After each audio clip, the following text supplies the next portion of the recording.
पिला माने ओडिशा रे जो एग्जाम गुडी करे ओडिया ग्रामर क्वेश्चन आसुची सेथिरे गोटे टॉपिक रहउची जोटा कि रूढ़ी और लोकवाणी पिला माने देखिथिबो सब एग्जाम गुडी करे 4 रु 5 मार्क ए जो रूढ़ी और लोकवाणी रु आसी थाए। आज आम रूढ़ी विषय रे आलोचना करबा एवं नेक्स्ट लोकवाणी विषय रे आलोचना करबा एवं रूढ़ी जेते सब रूढ़ी रहिछि आमे गोटे भी छाड़ीबानी जेते सब रूढ़ी रहिछि सब रूढ़ी गुडी को आमे आज कंप्लीट करबा। आ रूढ़ी देखिबा पूर्व रूढ़ी काहाकू कुहा जाए ता विषय रे आलोचना करबा। कौनसी शब्द निजस्व अर्थ छाड़ी अन्य शब्द सहित मिसी एक स्वतंत्र अर्थ प्रकाश कले याकू आमे रूढ़ी बोली कहि थाउ। बुझी पाइलो पिला माने निजस्व अर्थ छाड़ी अन्य शब्द सहित मिसी एक स्वतंत्र अर्थ प्रकाश कले ताकू आमे रूढ़ी बोली कहि थाउ। निजस्व अर्थ छाड़ी यार अर्थ कोन? यार अर्थ होची जेमति कि गोटिए बा चाउल रे बा गढ़ा यार निजस्व अर्थ गुड़िक कौन हो गोटे निजस्व अर्थ हूँ गोटे चाउल रे यार निजस्व अर्थ हूँ चाउल रे गढ़ा यार निजस्व अर्थ हूँ गढ़ा किंतु डेफिनेशन कौन कहूँ ना निजस्व अर्थ छाड़ अन्य शब्द सहित मिसी एक स्वतंत्र अर्थ प्रकाश कले ताकू आम रूढ़ी बोली कही था। पे जो आमर गोटे रूढ़ी रही जमीक गोटे चाउल रे गढ़ा एथिरे गोटे बा चाउल रे बा गढ़ा यार कौन सी शब्दर अर्थ सुंदरी बा सुंदर नुह किंतु ए जो आम तीनोटी शब्द एकत्र मिसी गले यार अर्थ हूँ सुंदरी बा ये जो आम डेफिनेशन जोटा आम पढ़िले ये जो डेफिनेशन को लेकर आम केमती क्वेश्चन सॉल्व मध्य करि परिबा सीटा आम एबे देखिबा। पिला माने कपाळ फाटिबा ये जो कपाळ फाटिबा एही रूढ़ीर अर्थ कौन? पिला माने कपाळ फाटिबा रूढ़ीर अर्थ कौन? कपाळ फाटिबा पिला माने ऑप्शन 1 रे ये जो कपाळ देखि पाउछो जोटे कि कपाळ फाटिबा एथरे जो कपाळ कपाळ निजस्व अर्थ कौन ना कपाळ ऑप्शन 1 रे निजस्व अर्थ प्रकाश करछि तेनु ऑप्शन ए होबो नै। ऑप्शन 2 एथरे मध्य कपाळ निजस्व अर्थ प्रकाश करछि तेनु ऑप्शन 2 मध्य होबो नै एवं ये जो ऑप्शन 4 एथरे मध्य कपाळ कपाळर निजस्व अर्थ प्रकाश करछि जोटे कपाळ रहिछि तेनु ये जो ऑप्शन 4 मध्य होबो नै यार करेक्ट आंसर होछि कोन ना ऑप्शन नंबर 3 जोटे कि सर्वनाश हेबा। बुझी पाइलो पिला माने कपाळ फाटिबा कपाळर निजस्व अर्थ होछि कोन कपाळ किंतु हमर रूढ़ी जोटे कि डेफिनेशन कोन कहछि ना निजस्व अर्थ छाड़िबो अन्य शब्द सहित मिसिबो एवं गोटे स्वतंत्र अर्थ प्रकाश करिवो किंतु ऑप्शन 1 2 आ जो 4 रे कपाळ एक्जाक्ट कपाळ रहिछि तेनु निजस्व अर्थ प्रकाश करछि तेनु ऑप्शन 1 2 आ 4 होबो नै ऑप्शन नंबर 3 ही होबो हमर करेक्ट आंसर। बुझी पाइलो पिला माने आशा करछि त माने बुझी पारथिबो आ आशा करछि त माने बुझी मध्ये पारथिबो आ जो पिला माने भी प्रथम थर करी हम ई चैनल रे वीडियो देखुथिबे सेमाने हम ई चैनल को निहाती भाबरे लाइक करिवे शेयर करिवे एवं निहाती भाबरे सब्सक्राइब करिवो पिला माने जहा पर एही परि वीडियो त माने पाई परिबो। एबे आमे देखिले रूढ़ी काहा को कहा जाय एबे आमे देखिबा जे रूढ़ी को केते भागरे विभक्त करा जायछि एवं कोन कोन पिला माने साधारणतः रूढ़ी को 3 भाग रे विभक्त करा जायछि गोटे होछि क्रियाहीन रूढ़ी पिला माने जो क्रियाहीन रूढ़ी काहा को कहा जाय ना जो रूढ़ी रे क्रियापद न थाए ताकू आमे क्रियाहीन रूढ़ी कहि थाउ ताहले क्रियाहीन रूढ़ी काहा को कहा जाय सेटा आमे देखिले। एबे आमे देखिबा क्रियायुक्त काहा को कहा जाय ना जो रूढ़ी रे क्रियापद रहिबो जो रूढ़ी रे क्रियापद रहिबो ताकू आमे क्रियायुक्त रूढ़ी बोली कहि थाउ। बुझी पाइलो जोठी क्रिया रहिबो सेठी क्रियायुक्त जोठी नथिबो सेटा हमर क्रियाहीन एवं आ गोटे रहउछि हमर तुलनात्मक रूढ़ी। तुलनात्मक रूढ़ी काहा को कहा जाय ना जोठी आमे तुलना करिबारे को शब्द रे व्यवहार करा जाय ना उपमावाचक शब्द रे व्यवहार होय थाए तेनु जो पद संगति रे उपमावाचक शब्द रे व्यवहार होय थाए ताकू आमे तुलनात्मक रूढ़ी बोली कहि थाउ। बुझी पाइलो पिला माने जे रूढ़ी काहाकू कहा जाय एवं रूढ़ी को केते भाग रे विभक्त करा छै एवं कोन कोन बुझी पाइलो। एबे आमे देखिबा जे क्रियाहीन रूढ़ी देन देखिबा क्रियायुक्त रूढ़ी एवं तुलनात्मक रूढ़ी जेते भी सब अछि एनसीईआरटी बेस्ड जेते भी सब रहिछि सब रूढ़ी को आज आमे एही वीडियो रे कंप्लीट करबा तेणु ए वीडियो को लास्ट पर्यंत देखंतु पिला माने एवं जो पिला माने भी नुआ अछंती सेमाने हम चैनल को निहाती भाबरे सब्सक्राइब करंतु पिला माने लाइक निहाती करिवे एवं शेयर निहाती करिवे। तो चलंतु एमे देखिबा हमें क्रियाहीन रूढ़ी का क्रियाहीन काहा को कहा जाय ना जो रूढ़ी रे क्रियापद न थाए अंधर लौडी एथिरे क्रियापद नाही पिला माने एथिरे क्रियापद नाही तेणु एहा होउची गोटे क्रियाहीन रूढ़ी। ताले हमें क्रियायुक्त रूढ़ी काहा को कहबा ना जो रूढ़ी रे क्रियापद रहिबो एग्जांपल जेमति कि ना रखिबा ନା ରଖିବା ଯାହାର ଅର୍ଥ ହେଉଛି ସୁନାମ ଅର୍ଜନ କରିବା, ସୁନାମ ଅର୍ଜନ କରିବା। ନା ରଖିବା ଏଥିରେ ଯୋଉ ରଖିବା ହେଉଛି ଗୋଟିଏ କ୍ରିୟାପଦ, ତେଣୁ ଏହା ହେଉଛି ଗୋଟିଏ କ୍ରିୟାଯୁକ୍ତ ରୂଢ଼ି। କିନ୍ତୁ ଅନ୍ଧର ଲଉଡ଼ି ଏଥିରେ କୌଣସି କ୍ରିୟାପଦ ନାହିଁ, ତେଣୁ ଏଇଟା ହେଉଛି ଆମର କ୍ରିୟାହୀନ ରୂଢ଼ି ଯାହାର ଅର୍ଥ ହେଉଛି ଅସହାୟର ସହାୟ। ବୁଝିପାରିଲ? ଏକ୍ସାମ୍ପଲ ଦେଖିବା, ଶ୍ରବଣ କୁମାର ବୃଦ୍ଧ ପିତାମାତାଙ୍କର ଅନ୍ଧର ଲଉଡ଼ି ଥିଲେ, ଯାହାର ଅର୍ଥ ହେଉଛି ଅସହାୟର ସହାୟ ଥିଲେ। ନେକ୍ସଟ, ଅନ୍ଧ ବୁଝାମଣା ଯାହାର ଅର୍ଥ ହେଉଛି ଅନ୍ୟାୟ ବିଚାର। ଏ ତ ଅନ୍ଧ ବୁଝାମଣା ରୀତି, ମଣିଷକୁ ଯେବେ ମଣିଷ ଛୁଇଁଲା କେଉଁ ବାଟେ ଯିବ ଜାତି। ଅନ୍ଧର ବୁଝାମଣା ଯାହାର ଅର୍ଥ ହେଉଛି ଅନ୍ୟାୟ ବିଚାର ପିଲାମାନେ। ସେପରି ଅରଣ୍ୟ ରୋଦନ ରୂଢ଼ିଟିର ଅର୍ଥ ହେଉଛି ନିଷ୍ଫଳ ପ୍ରାର୍ଥନା ବା ବୃଥା ପ୍ରାର୍ଥନା। ଆଉ ଗୋଟିଏ ରୂଢ଼ିଟିର ଅର୍ଥ ହେଉଛି ବୃଥା ସ୍ୱପ୍ନ। ୟାର ରୂଢ଼ି କ'ଣ, କୋଉଟା ହବ? କମେଣ୍ଟ ସେକ୍ସନରେ ବତେଇବ। ଯୋଉଟା କି ବୃଥା ସ୍ୱପ୍ନ, ୟାର ରୂଢ଼ି କ'ଣ ହବ ଏଇଟା ତମେ କମେଣ୍ଟ ସେକ୍ସନରେ ବତେଇବ। ନେକ୍ସଟ ଆଗକୁ ଏଇଟା ରହିଛି, ସେଠି ଆମେ ଦେଖିବା। ରାବଣ ନିକଟରେ ସୀତାଙ୍କର ଆକୁଳତା ଅରଣ୍ୟ ରୋଦନ ପରିଣତ ହୋଇଛି। ଅରଣ୍ୟ ରୋଦନ ଯାହାର ଅର୍ଥ ହେଉଛି ବୃଥା ପ୍ରାର୍ଥନା ବା ନିଷ୍ଫଳ ପ୍ରାର୍ଥନାରେ ପରିଣତ ହୋଇଥିଲା ପିଲାମାନେ। ଅହି ଏବଂ ନକୁଳ ୟାର ଅର୍ଥ ହେଉଛି ଘୋର ଶତ୍ରୁତା। ଭାଇ ଭାଇ ମଧ୍ୟରେ ଅହିନକୁଳ ସମ୍ପର୍କ ସୃଷ୍ଟି ହେବା ଆଦୌ ଉଚିତ ନୁହେଁ। ଅହିନକୁଳ ସମ୍ପର୍କ ସୃଷ୍ଟି ହେବା, ଯାହାର ଅର୍ଥ ହେଉଛି ଅହିନକୁଳର ଅର୍ଥ ହେଉଛି, ରୂଢ଼ିଟିର ଅର୍ଥ ହେଉଛି ଘୋର ଶତ୍ରୁତା ସମ୍ପର୍କ ସୃଷ୍ଟି ହେବା ଆଦୌ ଉଚିତ ନୁହେଁ। ସେପରି ଅଲଣା କଥା ଯାହାର ଅର୍ଥ ହେଉଛି ମୂଲ୍ୟହୀନ କଥା। ତାଙ୍କର ସେ ଅଲଣା କଥା ଶୁଣିବାକୁ ମୋର ବେଳ ନାହିଁ। ଯାହାର ଅର୍ଥ ହେଉଛି ମୂଲ୍ୟହୀନ କଥା ଶୁଣିବାକୁ ମୋର ବେଳ ନାହିଁ। ଅକଲ ଗୁଡୁମ ପିଲାମାନେ, ଯାହାର ଅର୍ଥ ହେଉଛି ବୁଦ୍ଧି ବଣା ହେବା। ଓକିଲ ବାବୁ ମିଛ କହୁଥିବା ସାକ୍ଷୀକୁ ପ୍ରଶ୍ନ ପଚାରିଲେ, ଯାହାଫଳରେ ଯୋଉ ସାକ୍ଷୀର କ'ଣ ହେଲା ନା ଅକଲ ଗୁଡୁମ କରିଦେଲେ। ଓକିଲ ବାବୁ ମିଛ କହୁଥିବା ସାକ୍ଷୀକୁ ପ୍ରଶ୍ନ ପଚାରି ଅକଲ ଗୁଡୁମ କରିଦେଲେ, ଏହାର ଅର୍ଥ ହେଉଛି ବୁଦ୍ଧି ବଣା କରିଦେଲେ। ନେକ୍ସଟ, ଅଳ୍ପ ବିଦ୍ୟା ଭୟଙ୍କରୀ, ଏହାର ଅର୍ଥ ହେଉଛି ଅଳ୍ପ ଜ୍ଞାନ ଯୋଗୁଁ ଅପଦସ୍ଥ ହେବା। ଆଶୁତୋଷ ସବୁଠି ନିଜର ଆତ୍ମବଡ଼ିମା ଦେଖାଇ ଶେଷରେ ଅପଦସ୍ଥ ହେଉଛି। ଏହା କଥାରେ ଅଛି ଅଳ୍ପ ବିଦ୍ୟା ଭୟଙ୍କରୀ, ଯାହାର ଅର୍ଥ ହେଉଛି ଅଳ୍ପ ଜ୍ଞାନ ଯୋଗୁଁ ଅପଦସ୍ଥ ହେବା। ଆକାଶ କୁସୁମ ପିଲାମାନେ, ଆକାଶ କୁସୁମ ଯୋଉ କ୍ୱେଶ୍ଚନ ତମମାନଙ୍କୁ ପଚାରିଥିଲି ତାର ରୂଢ଼ିଟି ହେଉଛି ଆକାଶ କୁସୁମ, ଯାହାର ଅର୍ଥ ହେଉଛି ବୃଥା ସ୍ୱପ୍ନ। ଅରଣ୍ୟ ରୋଦନ ରୂଢ଼ିଟିର ଅର୍ଥ ହେଉଛି ନିଷ୍ଫଳ ପ୍ରାର୍ଥନା ବା ବୃଥା ପ୍ରାର୍ଥନା। କିନ୍ତୁ ବୃଥା ସ୍ୱପ୍ନ, ୟାର ରୂଢ଼ିଟି ହେଉଛି ଆକାଶ କୁସୁମ। ବର୍ତ୍ତମାନ ପରିସ୍ଥିତିରେ ରାମରାଜ୍ୟ ଗଢ଼ିବା ଆସ୍ପର୍ଦ୍ଧା ପୋଷଣ କେବଳ ଆକାଶ କୁସୁମ ମାତ୍ର, ଯାହାର ହେଉଛି ବୃଥା ସ୍ୱପ୍ନ। ଆପଣା ସୁନା ଭେଣ୍ଡି ନିଜ ଲୋକ ଅଯୋଗ୍ୟ। ଆପଣା ସୁନା ତ ଭେଣ୍ଡି ପର ସହିତ କଳି କରି ଲାଭ କ'ଣ, ଯାହାର ଅର୍ଥ ହେଉଛି ନିଜ ଲୋକ ଅଯୋଗ୍ୟ, ପର ସହିତ କଳି କରି କିଛି ଲାଭ ନାହିଁ। ଉପରିମାଲ ପିଲାମାନେ, ଉପରିମାଲ ରୂଢ଼ିଟିର ଅର୍ଥ ହେଉଛି ନିର୍ଦ୍ଦିଷ୍ଟ ଆୟରୁ ଅଧିକ, ମାଗଣା ମିଳିବା। ଉପରିମାଲ ସଂଗ୍ରହ କରୁଥିବା ବ୍ୟକ୍ତି ଦେଶର କଳଙ୍କ।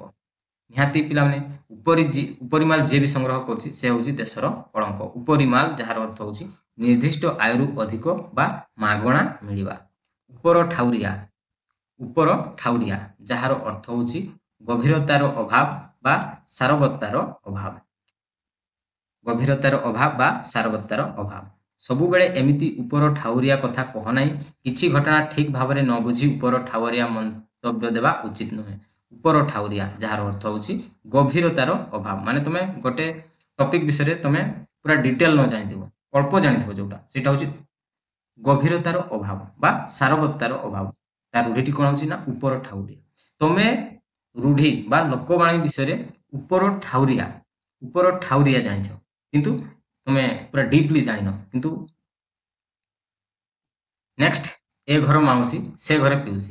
ଏପଟ ସେପଟ ଛିଦ୍ର କହି ଯେ ସବୁଠାରେ ଭଲେଇ ହୁଏ। ଏପଟେ ସେପଟେ ଛିଦ୍ର କହି ଯେ ସବୁଠାରେ ଭଲେଇ ହୁଏ। ଚମ୍ପାନାନୀ କଥାକୁ ମୋଟେ ବିଶ୍ୱାସ କର ନାହିଁ, ସେ ପରା ଏ ଘରେ ମାଉସୀ ସେ ଘରେ ପିଉସୀ। ବୁଝିପାରିଲ ପିଲାମାନେ? ନେକ୍ସଟ, ଏକ ଘରକିଆ ଯାହାର ଅର୍ଥ ହେଉଛି ସାମାଜିକ ବାସନ୍ଦ। ଏକ ଘରକିଆ ଯାହାର ଅର୍ଥ ହେଉଛି ସାମାଜିକ ବାସନ୍ଦ। ଜଣକୁ ଏକ ଘରକିଆ କରି ରଖିବା ମାନବିକ ଅଧିକାରର ସମ୍ପୂର୍ଣ୍ଣ ଉଲ୍ଲଂଘନ। ଏକ ଘରକିଆ ରୂଢ଼ିର ଅର୍ଥ ହେଉଛି ସାମାଜିକ ବାସନ୍ଦ। ଜଣକୁ ଏକ ଘରକିଆ କରି ରଖିବା ମାନବିକ ଅଧିକାରର ସମ୍ପୂର୍ଣ୍ଣ ଉଲ୍ଲଂଘନ। ପିଲାମାନେ ଏକ ଘରକିଆ କରିବା ଗୋଟେ ହେଉଛି ମାନବିକ ଅଧିକାରର ସମ୍ପୂର୍ଣ୍ଣ ଉଲ୍ଲଂଘନ କରାଯାଉଛି। ଏକ ଘରକିଆ ଯାହାର ଅର୍ଥ ହେଉଛି ସାମାଜିକ ବାସନ୍ଦ। ଅଳିଆରୁ ଗଜା ଯାହାର ଅର୍ଥ ହେଉଛି ଜନ୍ମରୁ ଚତୁର ବା ସିଆଣିଆ। ପିଲା ସେ ତ ଅଳିଆରୁ ଗଜା, ତାକୁ ଶିଖେଇବ କ'ଣ? ସେ ତ ଅଳିଆରୁ ଗଜା, ଏହାର ଅର୍ଥ ହେଉଛି ଜନ୍ମରୁ ସିଆଣିଆ ବା ଜନ୍ମରୁ ସେ ଚାଲାକ, ତାକୁ ତମେ କ'ଣ ଶିଖେଇବ? କରଛଡ଼ା ଯାହାର ଅର୍ଥ ହେଉଛି ଦାୟିତ୍ୱ ନ ନେବା। ସମୂହ କାର୍ଯ୍ୟରେ କରଛଡ଼ା ଦେବା ଠିକ ନୁହେଁ। କରଛଡ଼ା ଯାହାର ଅର୍ଥ ହେଉଛି ଦାୟିତ୍ୱ ନ ନେବା। କାଠିକର ପାଠ ଏହାର ଅର୍ଥ ହେଉଛି କଷ୍ଟସାଧ୍ୟ। ବଜାର ଦର ଯେମିତି ହେଲାଣି ଅଳ୍ପ ରୋଜଗାରରେ ଚଳିବା କାଠିକର ପାଠ। ବୁଝିପାରିଲ? କୁହାମୁଣ୍ଡା କପିଡ଼ା ଯାହାର ଅର୍ଥ ହେଉଛି ବହୁ ଅବାନ୍ତର କଥା କହିବା। ଆଜିକାଲି ଶସ୍ତା ରାଜନୀତି କରୁଥିବା ନେତାମାନେ ହେଉଛନ୍ତି କୁହାମୁଣ୍ଡା କପିଡ଼ା ଯାହାର ଅର୍ଥ ହେଉଛି ବହୁ ଅବାନ୍ତର କଥା କହିବା। କପାଳ ଲିଖନ ଯାହାର ଅର୍ଥ ହେଉଛି ଭାଗ୍ୟଫଳ। କପାଳ ଲିଖନକୁ କିଏ ବା ବଦଳେଇ ପାରିବ? ପିଲାମାନେ କପାଳ ଲିଖନକୁ କେହି ବଦଳେଇ ପାରିବେ ନାହିଁ। କପାଳ ଲିଖନ ଯାହାର ହେଉଛି ଭାଗ୍ୟଫଳକୁ କେହି ବି ବଦଳେଇ ପାରିବେ ନାହିଁ। କୁମ୍ଭୀର କାନ୍ଦଣା ପିଲାମାନେ କେବେ ବି ଦେଖିଛ କୁମ୍ଭୀର କେବେ କାନ୍ଦେ? ଏହାର ଅର୍ଥ ହେଉଛି କୁମ୍ଭୀର କାନ୍ଦଣାର ଅର୍ଥ ହେଉଛି ଯୋଉଠିକି ଛଳନା କରିବା ବା ଉପର ଠାଉରିଆ ସହାନୁଭୂତି। ତୁମର କୁମ୍ଭୀର କାନ୍ଦଣା ମୋ ଉପରେ କୌଣସି ପ୍ରଭାବ ପକାଇବ ନାହିଁ। କୁମ୍ଭୀର କାନ୍ଦଣା ଯାହାର ଅର୍ଥ ହେଉଛି ଛଳନା ବା ଉପର ଠାଉରିଆ ସହାନୁଭୂତି। ନେକ୍ସଟ କୂପମଣ୍ଡୁକ ପିଲାମାନେ କୂପମଣ୍ଡୁକ ଯାହାର ଅର୍ଥ ହେଉଛି ସଂକୁଚିତ ପରିବେଶରେ ବଢିଥିବା।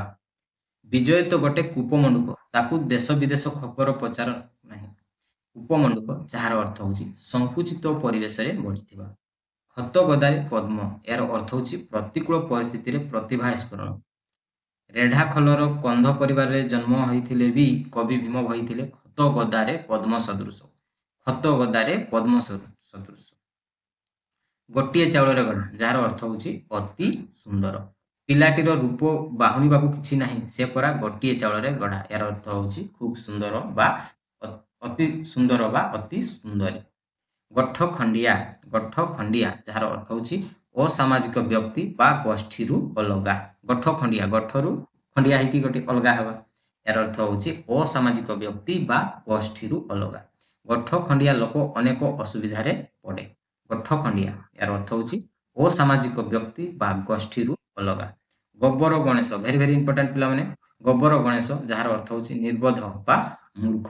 ଏବେ ବି ସମାଜରେ ସାଧାରଣ ହିସାବ କିତାବ ଜାଣିନଥିବା ଅନେକ ଗୋବର ଗଣେଶ ଅଛନ୍ତି। ଗୋବର ଗଣେଶ ଏହାର ଅର୍ଥ ହେଉଛି ମୂର୍ଖ ଲୋକ ଅଛନ୍ତି ବା ନିର୍ବୋଧ ଲୋକ ଅଛନ୍ତି। ଘର ଢିଙ୍କି କୁମ୍ଭୀର ଯାହାର ଅର୍ଥ ହେଉଛି ନିଜ ଲୋକ ଶତ୍ରୁ। ତାଙ୍କ ଭାଇ ତାଙ୍କ ପତନର କାରଣ। ତାଙ୍କ ନିଜ ଭାଇ ତାଙ୍କ ପତନର କାରଣ, ଏହାର ଅର୍ଥ ହେଉଛି କ'ଣ? ନା ନିଜ ଲୋକ ଶତ୍ରୁ। ଘର ଢିଙ୍କି କୁମ୍ଭୀର ଏହାର ଅର୍ଥ ହେଉଛି ନିଜ ଲୋକ ଶତ୍ରୁ। ତାଙ୍କ ଭାଇ ତାଙ୍କ ପତନର କାରଣ। ଘର ଢିଙ୍କି କୁମ୍ଭୀର ହେଲେ ସେ କାହାକୁ ଦୋଷ ଦେବ? ନିଜ ଲୋକ ଯଦି ଶତ୍ରୁ ହେବ ତୁମେ କାହାକୁ ଦୋଷ ଦେବ? ବୁଝିପାରିଲ ପିଲାମାନେ? ଘର ବୁଡ଼ି ପାଣି ଆଣ୍ଠୁଏ ଏହାର ଅର୍ଥ ହେଉଛି ଘର ବୁଡ଼ି ପାଣି ଆଣ୍ଠୁଏ ହେଇଗଲାଣି। ଏହାର ଅର୍ଥ କ'ଣ? ନା ଅବସ୍ଥା ଅସମ୍ଭାଳ ବା ବିପଦ ଉପରେ ବିପଦ। ଆଉ ଗୋଟେ ସେହିପରି ରହିଛି ଯେମିତିକି ବୋଝ ଉପରେ ନଳିତା ବିଡ଼ା। ଏଇଟା କ'ଣ ଲୋକବାଣୀ? ତମେ ଏହାର ଅର୍ଥଟା ତମେ କମେଣ୍ଟ ସେକ୍ସନରେ ବତେଇବ। ଦେଶର କରଜ ଏତେ ହେଲାଣି ଯେ ଘର ବୁଡ଼ି ପାଣି ଆଣ୍ଠୁଏ, ଏହାର ଅର୍ଥ ହେଉଛି ଅସମ୍ଭାଳ ହେବା। ତଥାପି ନେତାମାନଙ୍କର ରାଜକୀୟ ଅୟସ କମୁନି। ଘଷା ବଳଦ କିଛି ନ ବୁଝି ମୁଖସ୍ଥ କରିବା। ପିଲାମାନେ ଘଷା ବଳଦ ରୂଢ଼ିର ଅର୍ଥ ହେଉଛି କିଛି ନ ବୁଝି ମୁଖସ୍ଥ କରିବା। ପିଲାମାନେ ତୁମେ କେବେ ବି କିଛି ନ ବୁଝି ଘଷା ବଳଦ ପରି କେବେ ବି ମୁଖସ୍ଥ କରିବ ନାହିଁ, କାହିଁକି ନା ସେଟା ତମେ ସାଙ୍ଗେ ସାଙ୍ଗେ ବୁଝିବ। କିନ୍ତୁ ଯଦି ତମେ ଗୋଟେ ପାଠକୁ ଯଦି ତମେ ବୁଝିବ, ଯେମିତିକି ଆଜି ଆମେ ବୁଝିଲେ ଯେ ରୂଢ଼ି କାହାକୁ କୁହାଯାଏ, ଆମେ ଉଦାହରଣ ନେଇକି ବୁଝିଲେ ତ ତମେ ସେଇଟା ଭୁଲି ପାରିବ ନାହିଁ। କିନ୍ତୁ ତମେ ଯଦି ସେଇ ଆମର ଯେଉଁ ରୂଢ଼ିର ଡେଫିନେସନଟାକୁ ହିଁ ତମେ ଯଦି ମନେ ରଖିବା ପାଇଁ ଚେଷ୍ଟା କରିବ, ଯଦି ତମେ ଘଷିବ କିଛି ନ ବୁଝିକିରି ଯଦି ତମେ ଘଷିବ, ତାହେଲେ ସେଟା ମନେ ବି ରହିବ ନାହିଁ। ଆଜି ମନେ ରହିଥିବ କିନ୍ତୁ କାଲିକି ଭୁଲିଯିବ। କିନ୍ତୁ ଯଦି ତମେ ତାକୁ ଉଦାହରଣ ନେଇକି ତମେ ବୁଝିବା ପାଇଁ ଚେଷ୍ଟା କରିବ, ତାହେଲେ ସେଇଟା ତମକୁ ବହୁତ ଲଙ୍ଗ ଟର୍ମ ପର୍ଯ୍ୟନ୍ତ ମନେ ରହିବ। ଘଷା ବଳଦ ଯାହାର ଅର୍ଥ ହେଉଛି କିଛି ନ ବୁଝି ମୁଖସ୍ଥ କରିବା। ଘଷା ବଳଦ ହୋଇ ଲାଭ କ'ଣ? ପାଠ ଟିକେ ବୁଝିବାକୁ ଚେଷ୍ଟା କର। ପିଲାମାନେ ଘଷା ବଳଦ ହୋଇ ଲାଭ ନାହିଁ, ପାଠଟାକୁ ଟିକେ ବୁଝିବାକୁ ଚେଷ୍ଟା କର। ପାଠଟାକୁ ତମେ ମଜାରେ ପଢ଼, ବୁଝିଲ? ତମେ ବାଧ୍ୟ ହୋଇ ପଢ଼ ନାହିଁ। ବାଧ୍ୟ ହୋଇ ପଢ଼ିଲେ ତମେ ଘଷା ବଳଦ ପରି ଘଷି ଚାଲିବ। ଛୁଞ୍ଚି ମାଛି ପରୀକ୍ଷା ବା ପରଖ ଯାହାର ଅର୍ଥ ହେଉଛି ତନ୍ନ ଦେଖିବା। ସବୁ କଥାରେ ଏମିତି ଛୁଞ୍ଚି ମାଛି ପରୀକ୍ଷା କଲେ ଚଳିବନି। हाँ पिलाने सबु कथारे एमती छुंची माछी परीक्षा करा जाए नाही। छका पंझा जार अर्थ होची उभय पक्षर सतर्क भाव। जंगल मध्य गतकाली पुलिस और चोर मध्य छका पंझा चलता। उभय पुलिस मध्य सतर्क भाव एवं चोर मध्य सतर्कतार सहित छका पंझा दिए दी जन ऊपर कहते। जपामाळी वेरी वेरी इंपोर्टेंट। जपामाळी जार अर्थ होची अति प्रिय। नातीटी अजांकर जपामाळी होईची बुझिपारल। जपामाळीर अर्थ होची अति प्रिय होईची। जीवन मूर्छा जीवन मूर्छा यार अर्थ होची आप्राण उद्यम। भारतीय हॉकी दल अंतर्जातीय स्तर में देशर गौरव रक्षा पाई जीवन मूर्छा संग्राम करुची। जीवन मूर्छार अर्थ होची आप्राण उद्यम करुची। जक मुहरे लुण यार अर्थ होची गर्व भांगिबा बा अहंकार भांगिबा। झाड़ बुहा धन झाड़ बुहा धन रूढ़िर अर्थ होची कष्ट अर्जित। झाड़ बुहा धन मनीष को प्रकृत शांति दिए। झिमिटी खेलरू महाभारत यार अर्थ होची सामान्य घटनारू विराट कांड बा भयंकर परिस्थितिर सूत्रपात। पिला कलिरू ए भयंकर परिस्थिति झिमिटी खेलरू महाभारत सृष्टि व्यतीत आउ किछि। डेंगा मुंडरे ठेंगा यार अर्थ होची समस्तक दृष्टि थिबा व्यक्ति उपरे विपदर मात्रा अधिका थाए। ढल भितर मूषा यार अर्थ होची शत्रु गुप्त गुप्तरे घरे लुचि रहिबा। तेलिया मुंडरे तेल जार अर्थ होची थिला बाला को अधिक साहाय्य। देह लगा पिलाने देह लगा जार अर्थ होची अति विश्वासी। दयानिधि दीनबंधु बाबूंकर देह लगा बंधु यार अर्थ होची अति विश्वासी बंधु। नई न देखुनु लंगड़ा यार अर्थ होची तमे नई न देखुनु लंगड़ा हबो यार अर्थ कोन ना विपद न आसुनु छानिया हेबा। नई न देखुनु लंगड़ा हेले विपद को सामना करिवार दुसाध्य हबो। नछड़ा बंध वेरी वेरी इंपोर्टेंट पिला माने। नछड़ा बंध जार अर्थ होची एक जितिया।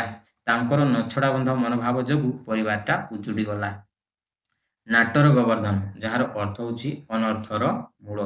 गाँ सरपंच टाउटर हरि मिश्रे सबु नाटर गोवर्धन जार अर्थ होची अनर्थर मूल। फांका आवाज जार अर्थ होची वृथा धमक। वृथा स्वप्न वृथा धमक वृथा स्फलना एगुड़ा वेरी वेरी इंपोर्टेंट पिला माने निहाती भाव में तुमने मन रखिथिबो।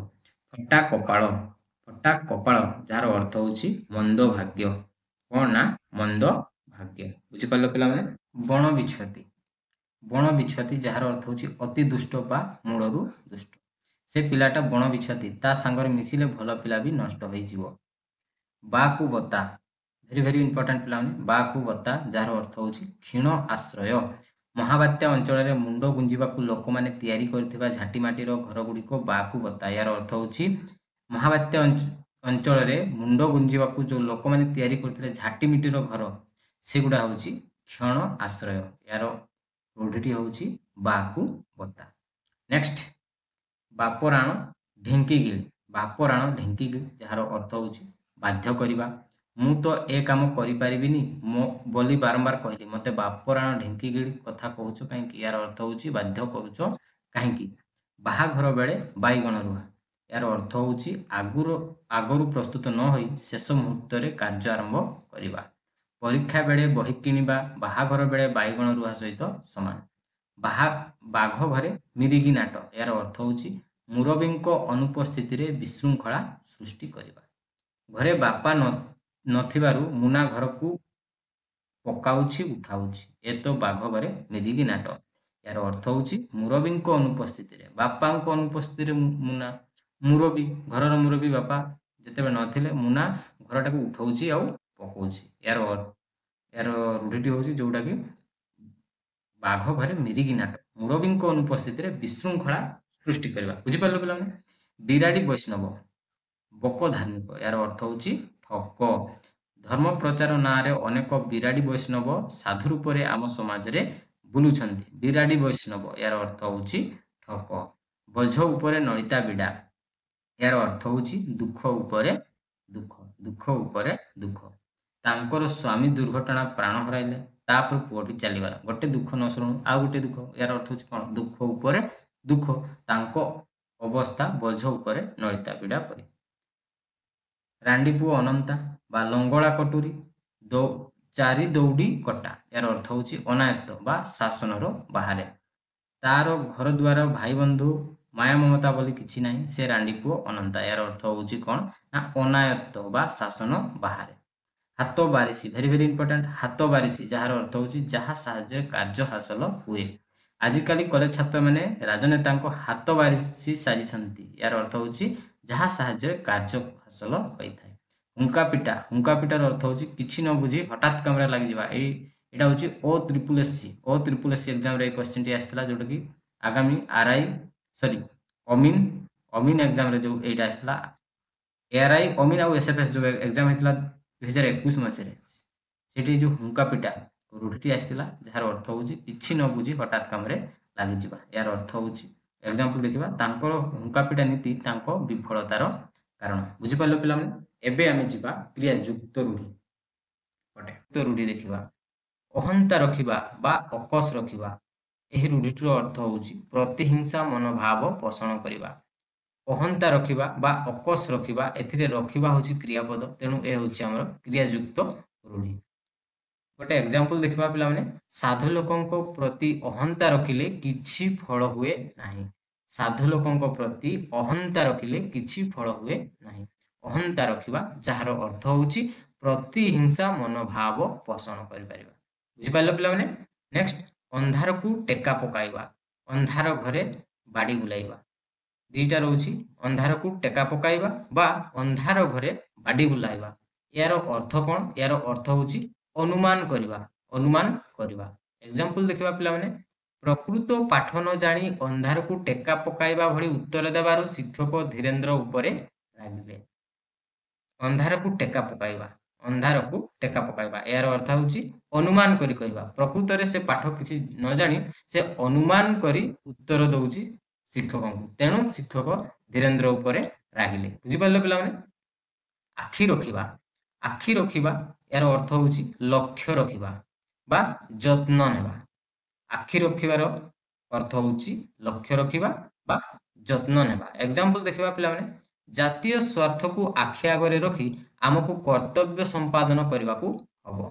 ଆଖି ଆଗରେ ରଖି ମାନେ ଲକ୍ଷ୍ୟ ରଖି, ଜାତୀୟ ସ୍ୱାର୍ଥକୁ ଆମେ ଲକ୍ଷ୍ୟ ରଖି ବା ଯତ୍ନ ନେଇକିରି ଆମର କର୍ତ୍ତବ୍ୟ ସମ୍ପାଦନ କରିବାକୁ ହବ। ବୁଝିପାରିଲ ପିଲାମାନେ? ନେକ୍ସଟ, ଆଖି ଦେବା ବା ଦୃଷ୍ଟି ପକାଇବା, ଏହାର ଅର୍ଥ ହେଉଛି ବିଷ ଦୃଷ୍ଟିରେ ଦେଖିବା ବା ଲୋଭ କରିବା। ଭେରି ଭେରି ଇମ୍ପୋର୍ଟାଣ୍ଟ ପିଲାମାନେ। ଗୋଟେ ଏକ୍ଜାମ୍ପଲ ଦେଖିବା, ପରଦ୍ରବ୍ୟ ପ୍ରତି ଆଖି ଦେବା ବା ଦୃଷ୍ଟି ପକାଇବା, ଏହାର ଅର୍ଥ ହେଉଛି ବିଷ ଦୃଷ୍ଟିରେ ଦେଖିବା ବା ଲୋଭ କରିବା। ଠିକ ନୁହଁ ପିଲାମାନେ, ପରଦ୍ରବ୍ୟ ପ୍ରତି ଦୃଷ୍ଟି ଦେବା ବା ଲୋଭ କରିବା ଠିକ ନୁହଁ, କେବେ ବି ନୁହଁ ଠିକ। ବୁଝିପାରିଲ ପିଲାମାନେ? ନେକ୍ସଟ କୁ ଦେଖିବା, ଆଖି ପକାଇବା। ଆଖି ପକାଇବା ରୂଢ଼ିଟିର ଅର୍ଥ ହେଉଛି ଲୋଲୁପ ଦୃଷ୍ଟି ପକାଇବା। ଏକ୍ଜାମ୍ପଲ, ଚୋର ସେ ଘରଟି ଉପରେ ଆଖି ପକାଇଲାଣି। ଚୋର ସେ ଘରଟି ଉପରେ ଆଖି ପକାଇଲାଣି, ଏହାର ଅର୍ଥ ହେଉଛି ଲୋଲୁପ ଦୃଷ୍ଟି ପକାଇଲାଣି।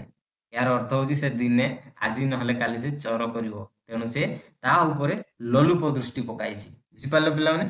ନେକ୍ସଟ କୁ ଯିବା ଆମେ, ଆଖି ବୁଲାଇବା। ଆଖି ବୁଲାଇବା ଏହାର ଅର୍ଥ ହେଉଛି ମୋଟାମୋଟି ଦେଖିବା। ଆଖି ବୁଲାଇବାର ଅର୍ଥ ହେଉଛି ମୋଟାମୋଟି ଦେଖିବା। ଏଇ ଯୋଉ ଏଥିରେ ଭେରି ଭେରି ଇମ୍ପୋର୍ଟାଣ୍ଟ ରହୁଛି, ଆଖି ବୁଲାଇବା, ଆଖି ବୁଝିବା, ଆଖି କି ପାଇବା, ଆଖି ପାଇବା, ଏକା ଭଳିଆ ଲାଗୁଛି, ତେଣୁ ଏଇଗୁଡ଼ା ହେଉଛି ଭେରି ଭେରି ଇମ୍ପୋର୍ଟାଣ୍ଟ। ଯୋଉଗୁଡ଼ା ଏକା ଭଳିଆ ଲାଗୁଛି ସେଥିରେ ତମେ କନଫ୍ୟୁଜ ହେଇଯିବ ଆଉ ଏକ୍ଜାମରେ ତମେ ଭୁଲଟାକୁ ଟିକ୍ ମାରିକି ଆସିବ, ତେଣୁ ବି କେୟାରଫୁଲ। ମନ ଦେଇକି ଶୁଣ, ଭଲ ଭାବରେ ମନେ ରଖ। ଆଖି ବୁଲାଇବା ଏହାର ଅର୍ଥ ହେଉଛି ମୋଟାମୋଟି ଦେଖିବା।